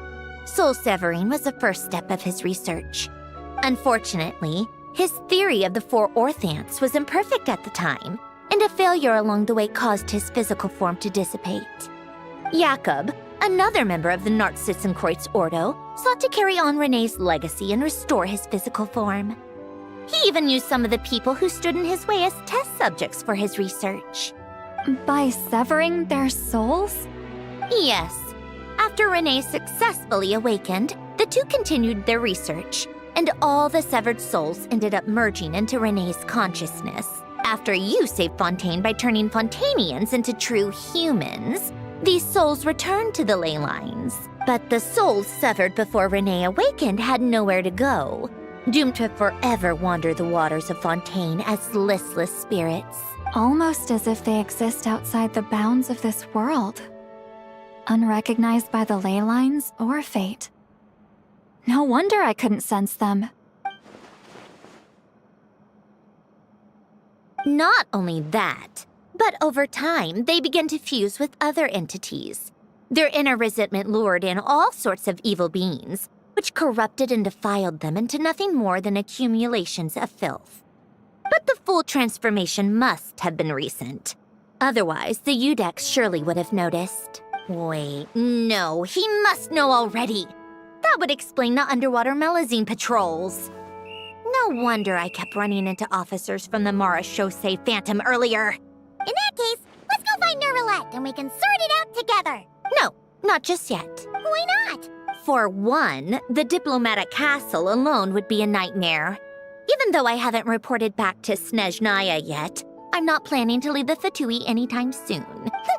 Besides, with me here, success is a done deal. Involving other people would just complicate things. All I need is for Miss Citlali to help pinpoint the location of this monstrosity. Think you can do it? With my eyes closed. This is what I do. I'm a lot better at it than manning a desk, at least. But, how exactly do you plan on resolving this soul stuff? Even to me, there's no obvious answer.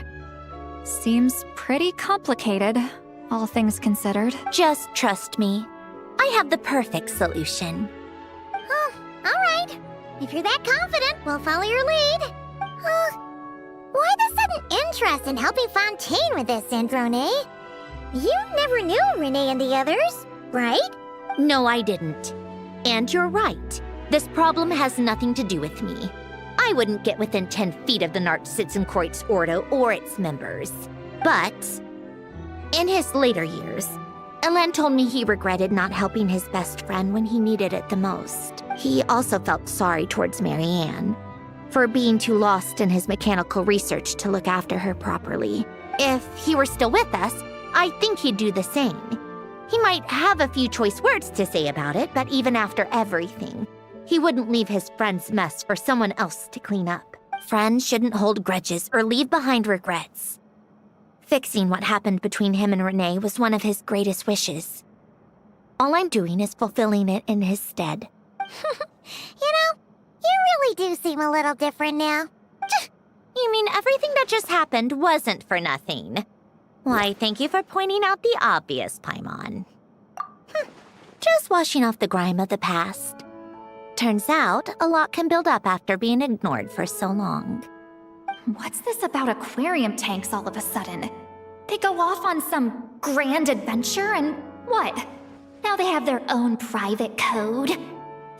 Stupid. All right then, Citlali. Tracking this thing down is up to you. Huh? Oh, right.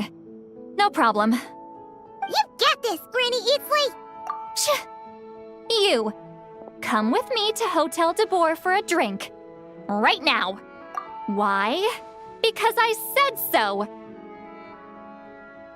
Miss Guillotin, I'll report back on the location tomorrow morning.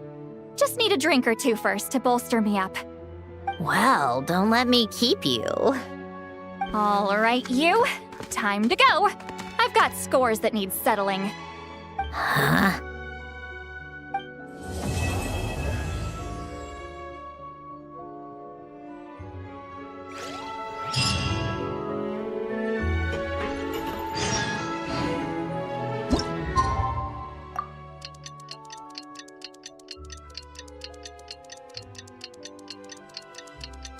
Time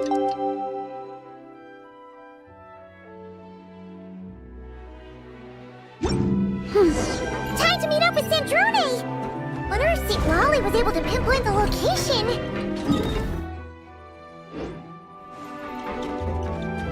Well, we should know soon.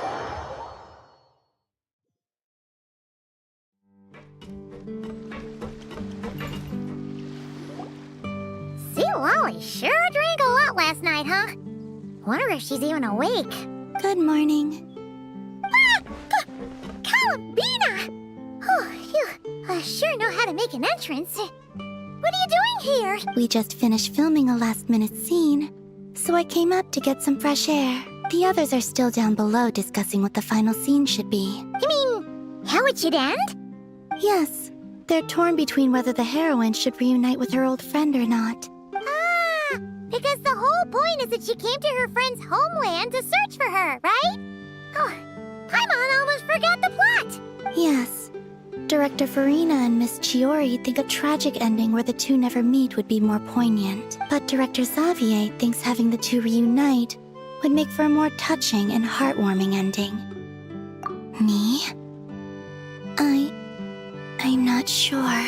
On a personal level, of course I want to see her again. Of course I want to experience that moment where we reunite. Even if it's just for the cameras. But that means an actor would have to take her place. And that makes me feel... Oh.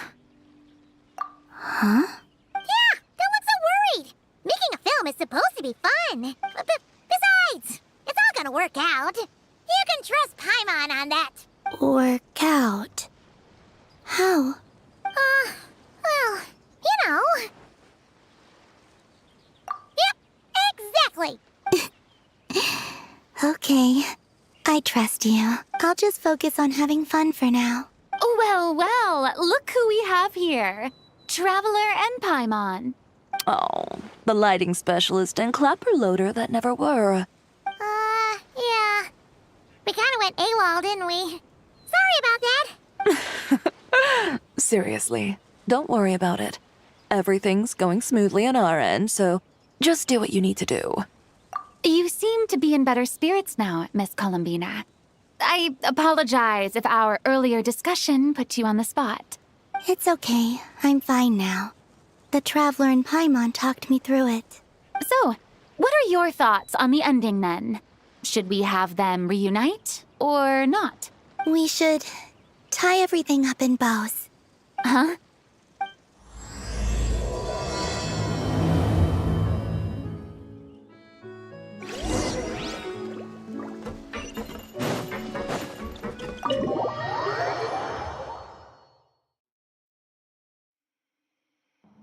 Say, Lolly! We're here!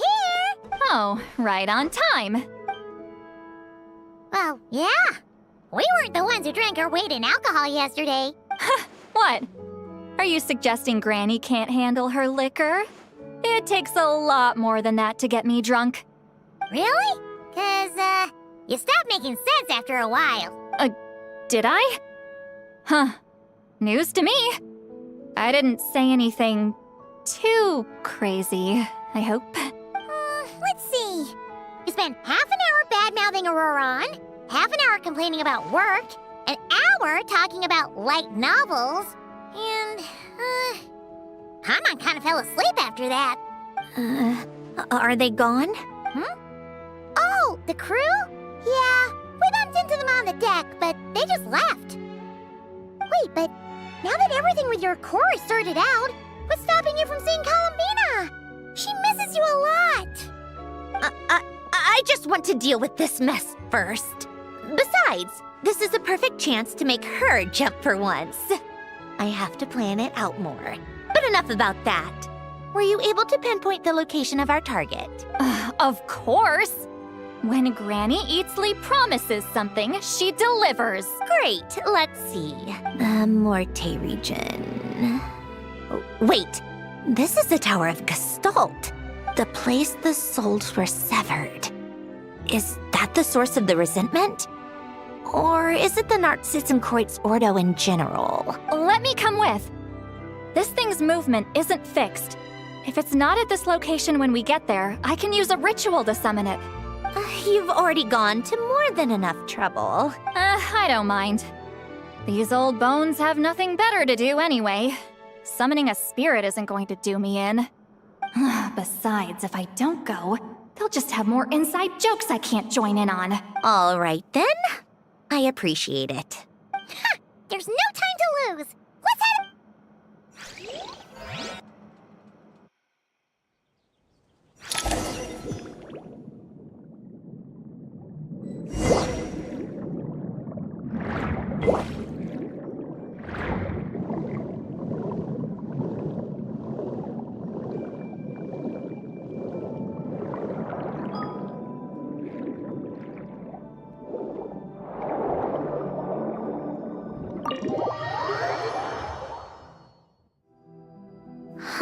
No sign of it so far. Should I start the summoning ritual? Let's drain the water from this floor of the tower first. It'll make it easier to move around. Wait! Of course. Alan and Renee both saw the future that awaited Fontaine and even shared a few methods for waterproofing buildings. The principle behind it is... not important. Just unlock the mechanisms in the order I tell you.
Ready? Yeah. When this thing appears, I'll try talking to the souls inside. But more than likely, they've already been driven to madness. If communication fails, we'll have a battle on our hands. In that case, Paimon better find a hiding spot. If a fight does break out, I should be the one to deliver the final blow. Trust me on that. Understood. All right, wandering spirits, drifting along the tides. Hear me now. Broken souls, silenced, torn apart, and forsaken. Follow the traces of the past and return to us. Let resentment recognize resentment. Let vile entities be drawn together. And in this place, take form once more.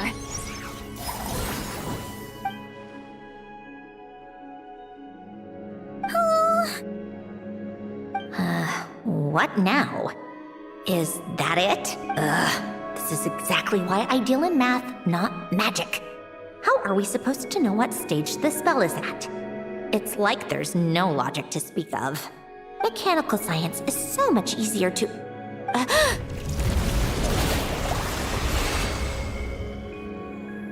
Watch out!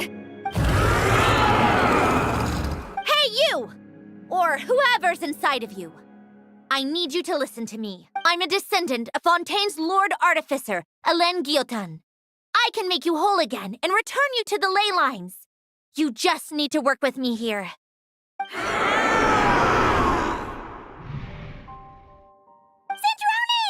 Centroni! Looks like talking this out is off the table. All right, plan B. Time to blow off some steam.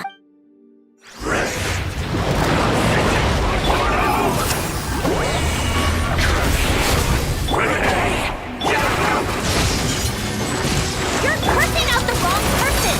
I didn't even know them!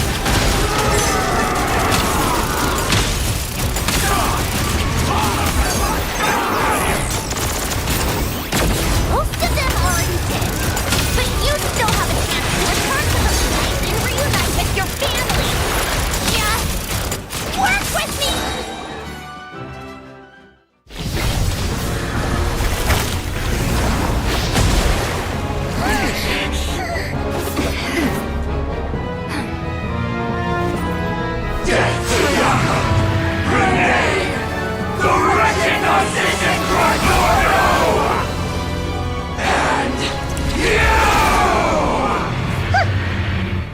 you I'm not like them.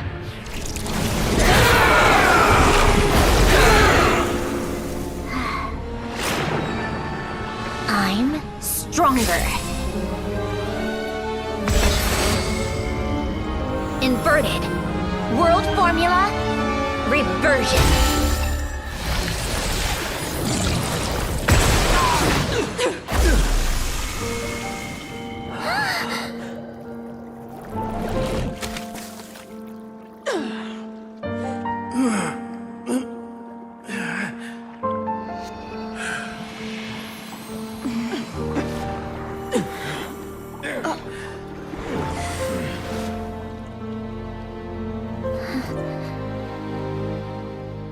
Be at peace among the tides.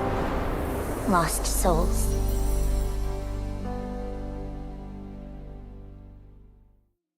Is it over? Yep, told you it'd be a piece of cake. How did you do that back there? That creature was nothing special. Add a bunch of souls with nowhere to go, a touch of malicious energy, a few impurities, and a whole lot of resentment. And that's what you get. All I did was separate the original souls from the rest of the filth, allowing them to be accepted by the current rules of the world. The principle behind the world formula is divergence. Starting from a point of origin, it deconstructs and reconstructs the possibilities of the world to find certain answers. So, it would follow that reverse calculating the world formula allows us to achieve convergence and restoration instead. Using a numerological array, I was able to do just that. It's similar to the concept of homological reduction in mathematics. I reduced them to the basic fundamental essence of their being without changing their underlying nature. That meant... never mind. Judging by all the blank stares, I'm guessing you don't actually care. I think I finally understand how Outlanders feel when I ramble on about shaman stuff. Point is, it was super impressive! You really are amazing, Sandrone! You're just realizing that now? Ahem.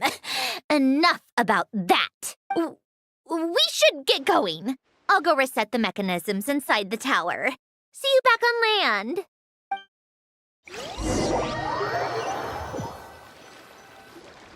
Well, that's one old mess for the books. Glad to have that over and done with. Feels nice to do a good deed every once in a while. You helped everyone out a bunch in Not Cry, too. Kinda seems like you're just a good person at heart. I wouldn't be so sure. I'll be heading back to the Fatui soon enough. You two are too trusting sometimes. Fine. Just don't say I didn't warn you when it comes back to bite you. Well, where to next? Back to the ship? Yeah, your personal business, the Narcitsan thing, it's all resolved. That means you can see the people that need seeing now, right, Centrone? Everyone's gonna be so happy you're back! You wouldn't catch me dead admitting to this before, but... yeah, I really have missed everyone. Columbina's a special case, though. This time, I'm definitely getting her back for all her annoying antics over the years.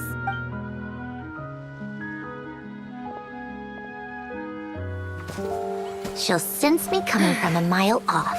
How am I gonna...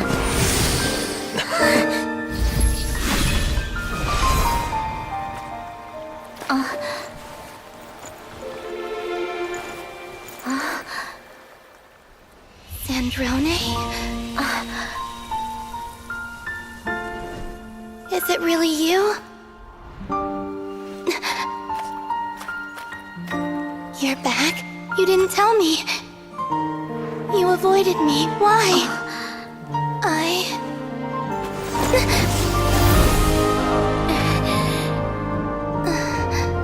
Sandrone? Now we're even. I missed you so much. That makes one of us, idiot. I'm here, Columbina.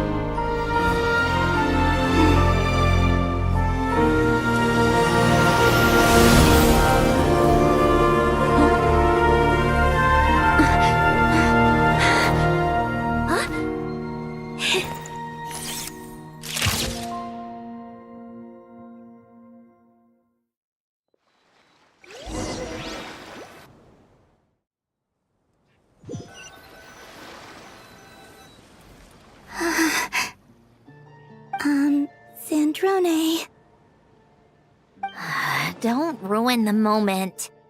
Or I'll start thinking about how you teleported me to a random location after I explicitly told you to stop doing that.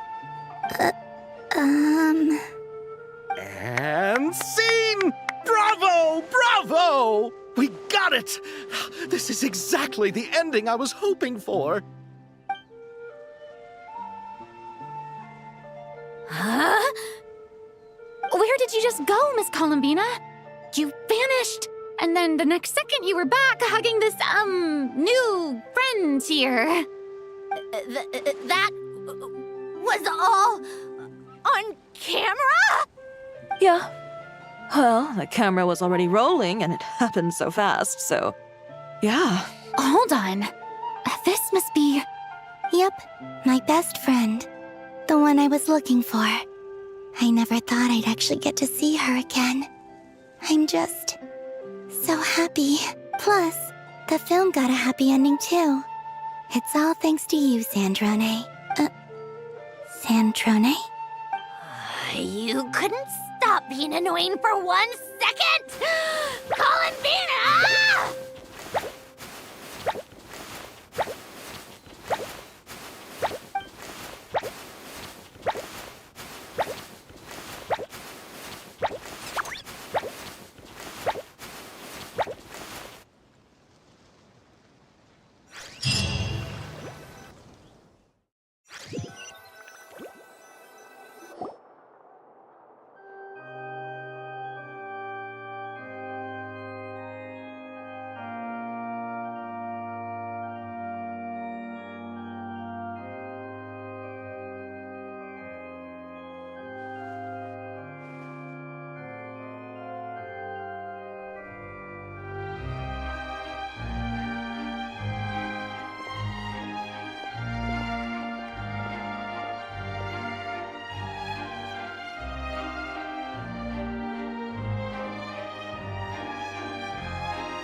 As expected, going to the opera house is the true way to enjoy a film. You get to see the audience's reaction in real time, too. The ending seemed to be received quite well. I can't believe you let us include that in the final cut, Sandrone! You even agreed to help us reshoot a couple of shots. Thanks a million. Most of it was caught on camera already, so it's not like I had much of a choice. Besides, the film I'm in is going to be anything less than perfect. What are you laughing at? Nothing. It was just interesting to see us on screen together. I'm glad this moment is going to be preserved forever. Just a pity we didn't take home the Farina Award this time around. Well, artistic films can rarely compete with commercial ones. You should have prepared yourself for this the minute you changed the script. True. Oh, did I hear someone mention the Farina Award? Come on, don't gloat. I won't. Our crew winning the Farina Award was a team effort after all. Costume design, script adaptation. Ooh, and the practical effects were so realistic. The flames and explosions even made me jump while we were filming. A lot of the effects were based on actual items the Special Patrol confiscated from criminals. Who knew they'd serve another purpose, right? But it turned out amazing! Really brought the thrilling scenes from the novel to life. Fontaine's film industry is seriously impressive. Which film did you vote for, Silali? Isn't it obvious? Great Detective Hurlock, of course! That's the whole reason I'm here! You all should be proud, though. A lot of critics are saying really good things about your film, too. Longing and loss. Searching for something even after it's gone. It's a film that makes you think about life and how important it is to explore those themes. Well, that is what the art of storytelling is for. Watching a film with friends is so much fun! There's so much to talk about! Ooh, let's throw a celebration later then! We're all old friends. Oh, we could find a place and chat to our heart's content. How about the... That's perfect! Friends and family are more than welcome too. So if you want to bring people, don't be shy. You all can head over first and make yourselves at home. I'll bring over some refreshments in a bit. I just have one more stop to make first. Can I come? Fine. Not like you'd listen if I tried to stop you.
Wait, is this? Yes. Here lies Lord Artificer, Elaine Gaeltan. This is his grave. Oh. I'm sorry, Ellen. I'm sorry this is the first time I've been back since leaving Fontaine. I should have come to see you more often. I got your gift. I even cleaned up one of the Nartsitzenkreuz Ordo's messes along the way. Our home is just as quiet and warm as it always was. The flowers in the garden are still thriving. I'll make sure to tend to them more often from now on. Polonia received irreparable damage in battle. I should have taken better care of your invention. I'm sorry. Polonia was family to me. Just like you. You always said I was a fast learner. But I'm not so sure. It took me far too long to learn the things that truly matter. I never said this to you back then, but thank you for creating me. For giving me the chance to experience life. Being your family meant everything to me. Absolutely everything. Can I say a few words as well, Sandrone? Don't need my permission. Hello, Mr. Guillotin. I'm Sandrone's friend. You don't need to worry. Sandrone is doing great. Not only is she a brilliant scholar, she's made a whole bunch of friends, too. And she takes great care of them. As if. She'll never admit it, but she's always there when her friends need it the most. I wouldn't even be here without her. So, if she ever needs help, her friends will be there in a heartbeat, including me. That's what best friends are for. Columbina. What else? Oh, she likes drinking bitter coffee, listening to piano music when she can't sleep. Turns out she even likes giving hugs.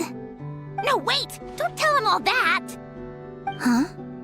I don't understand. I didn't think you'd want to hide things from him. Well, yeah, but there are still things I don't want to say. Okay. I'll come by myself and tell him for you then. That's not what I meant! All right. Enough with the speeches. If no one has anything else to add, let's just leave it there. Should we say a few words too? Kinda seems like Columbina said it all. Oh, great idea!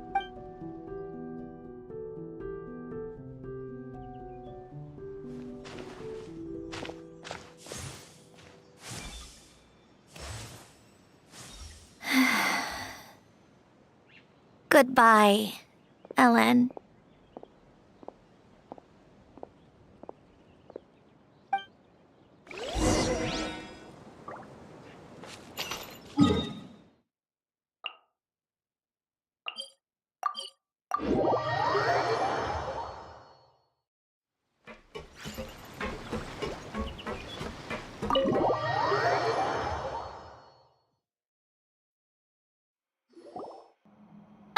You made it! The party's already started. Oh, but, you didn't bring anyone else along? I thought you headed out to invite some friends. We did invite a friend, actually. She'll be here soon. She's even bringing some desserts to have over tea. You should join us later, Miss Farina. I do love a tea party. Then don't mind if I do. This seems like a fun occasion. Let's go talk with everyone. Good idea! We'll introduce you to all our old friends.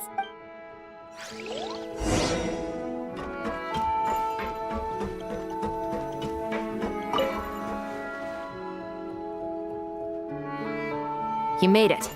Sorry for starting the celebrations without you. No worries at all. We're just glad everyone's having such a great time. Oh, right. You've probably seen them around already, but let us introduce you for real. This is... Miss Columbina and Miss Guillotin, right? Oh, we saw the film you were in. It was so touching. Yep. This one started bawling her eyes out right next to me in the theater. I know. I didn't bring nearly enough tissues. Thanks. We saw your film, too. I memorized all your names.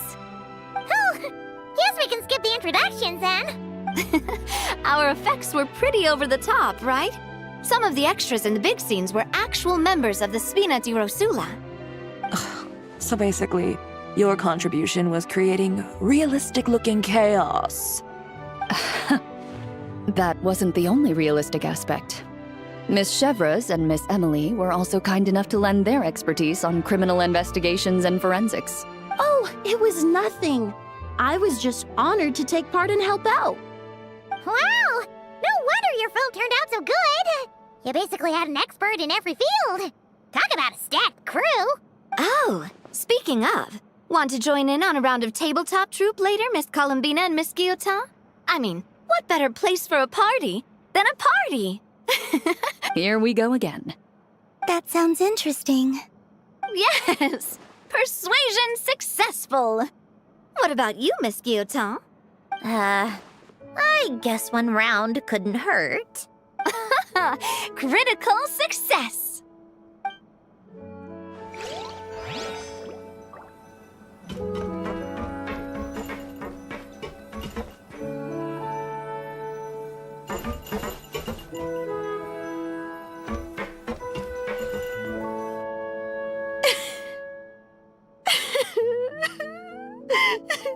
What a dream come true!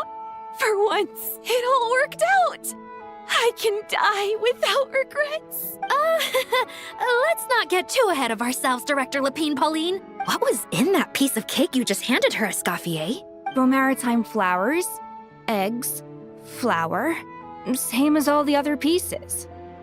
What, you think I tampered with it? Playing a detective in real life now too, are we?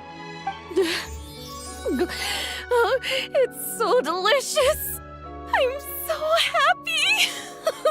My life has peaked. Miss Lapine Pauline, look who I brought. Master! Wait, what happened to your face? Why are you crying? Never mind my face. Here, let me introduce you. This is Miss Charlotte and Miss Escoffier. Things are sounding lively over here. Oh, look who it is! Perfect timing. I was so busy with the shoot, I feel like we barely got to talk.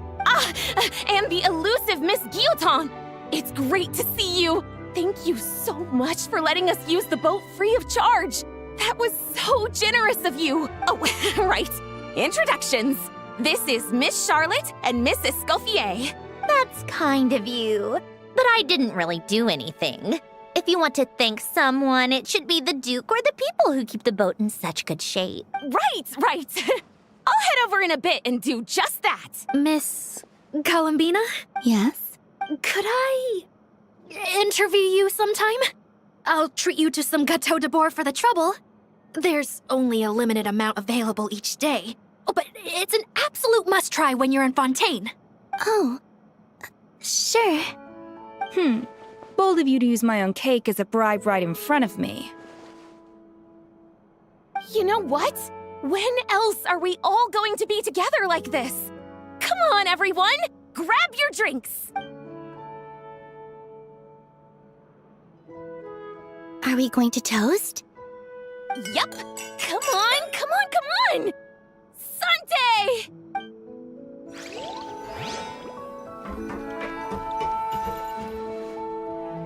Granny Eatsley, you're really not going to let us borrow these cute little stuffed toys for our magic show?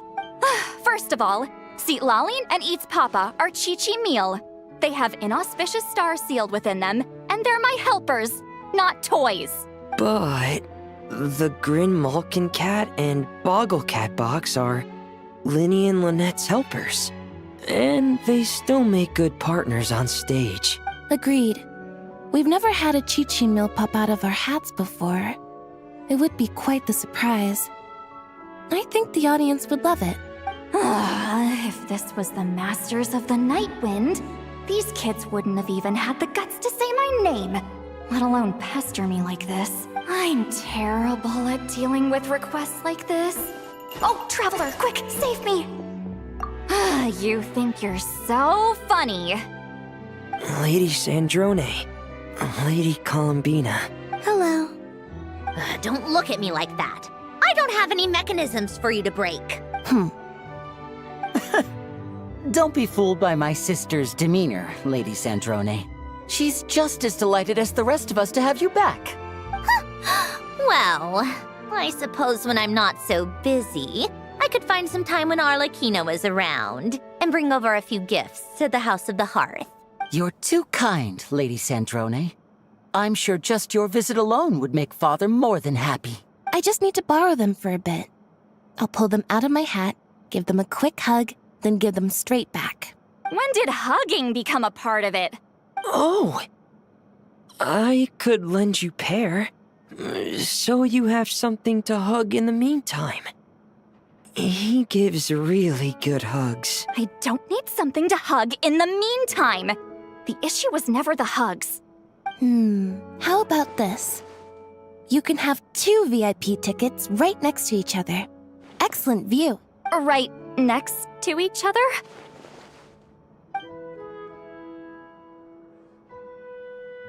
Yep, super quiet. No one will bother you. I'm sure you'll have a great time. Fine. Wait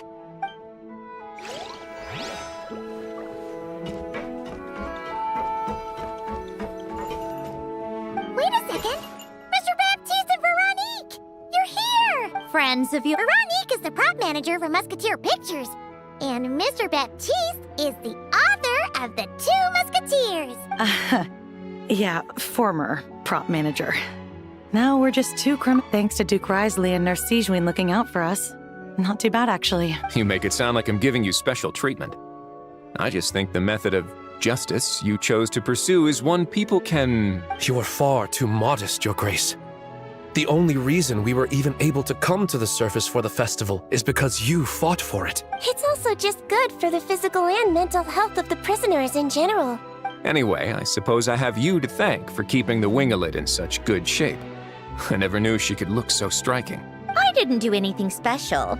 It was mostly the Traveler and the others. Don't sell yourself short, Miss Guillotin. You are the current captain, after all. In light of that, I have to ask, do you mind if I leave up some of the installations so the people back at the fortress can also enjoy the aquarium? Huh?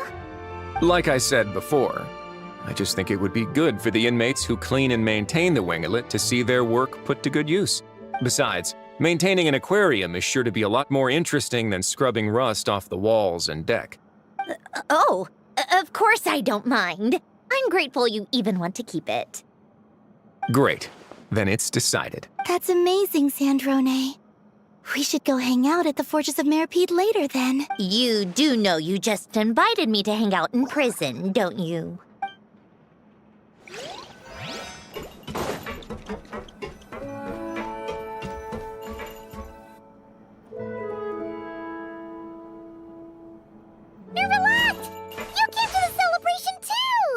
Yes. I can only hope my presence does not make anyone ill at ease. Who's this? All right! This is Nervalette, the Eudex of Fontaine. And this is Columbina and Cindrone. Greetings. Hello. These two must be the Fatus and former Fatus related to the recent incident in Nodcry. I read about them in the diplomatic report. The Eudex? Oh, the dragon that cries a lot. Oh, well... Jeez, Columbina. That's your takeaway from all those Fatui meetings? Seriously? Is that truly how I'm portrayed in the Fatui's intelligence? You must put a lot of people in prison then.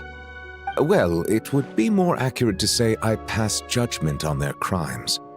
All trials in Fontaine strive for fairness and justice, so as to avoid imprisoning the innocent. So, only the people who deserve it get sent to prison. Well, deserve is quite a subjective metric, is it not? At the very least, I can promise that in every trial over which I preside, I make every effort to deliver a fair verdict. Yeah. Oh, for the love of...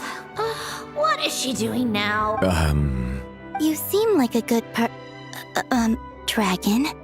Not the kind that throws people in prison for no reason. I think we can get along just fine. Thank you? Then she punched me because... Sorry, Nervalette. She thinks that's a sign of friendship. Where does she even pick up weird habits like that? Ah, I see. I believe I have observed people on the streets of Fontaine expressing affection in a similar manner. I suppose I now know what it feels like. Yes. Quite, abrupt. You know, these two are surprisingly alike.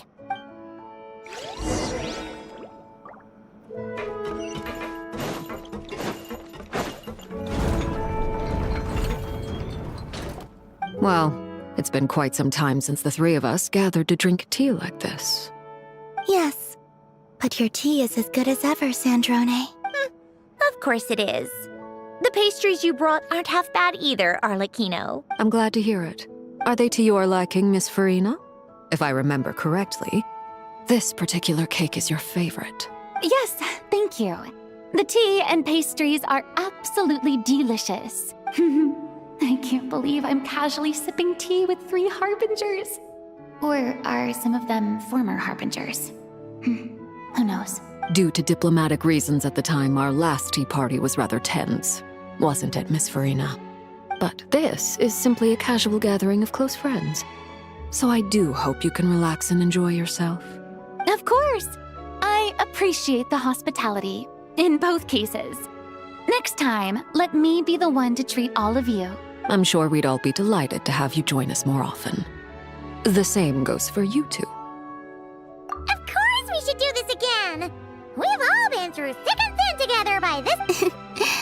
This is nice, Sandrone. It reminds me of the happy times back in Snezhnaya, when things were so lively. Yeah. To be honest, I never thought these gatherings would feel this lively ever again.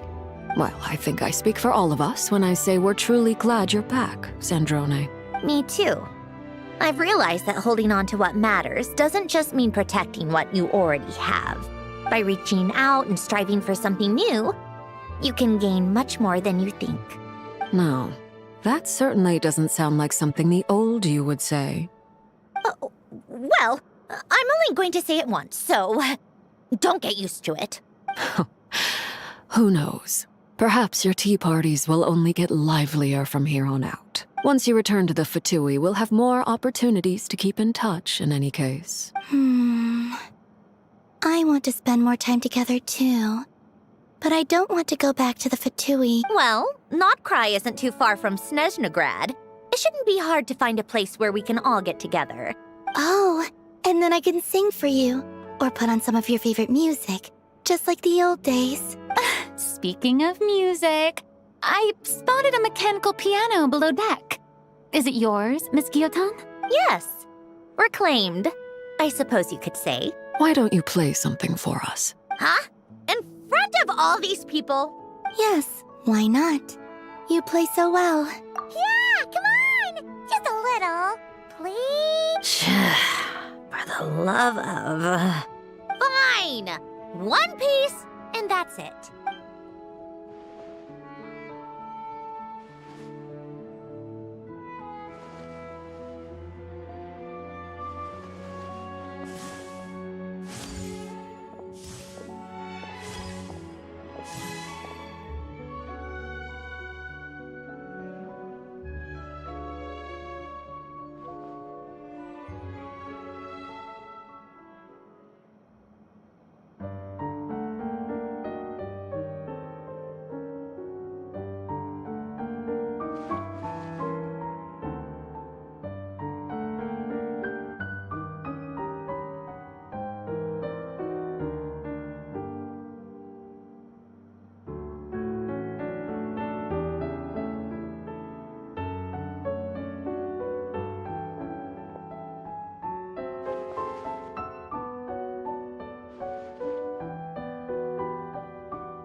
Musketeer pictures! Everyone ready? I'm not sure I should be in this one. Of course you should.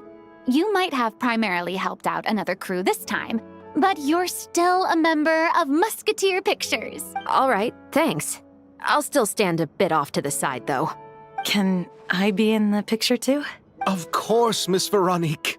I would have loved to have you in the last one, too, if circumstances had allowed it. Thank you, Director Xavier.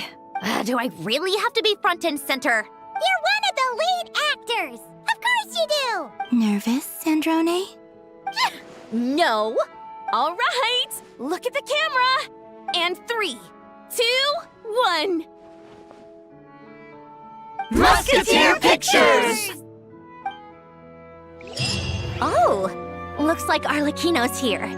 Come on, Columbina. Let's go have ourselves a tea party.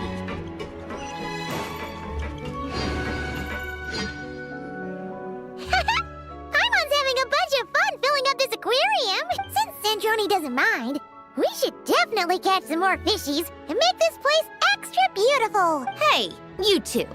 Come over here. Huh? Is everything all right? Here. This is for you. What is it? It's an underwater mobility device I've been working on. Huh? Wow! It's so kind of you, It's just a simple mechanical device. I saw the way you were catching fish and... how should I put this? It seemed somewhat unsophisticated. To be perfectly frank, I found it quite difficult to watch. Was it really that bad? It was inefficient, unskilled, and completely and utterly inelegant. No need to apologize. Everyone has their own ways of doing things. But seeing as you plan to keep adding to the aquarium, it might be best if you use this device. The waters of Fontaine are home to more than just harmless ornamental fish. There are plenty of predators who could do you some real harm. This device will not only help you fish, it'll also help you flee. All right. Oh, and if you're going for a swim, go now. And don't forget to tell me what you think of the device. I can always make more adjustments if you have any feedback.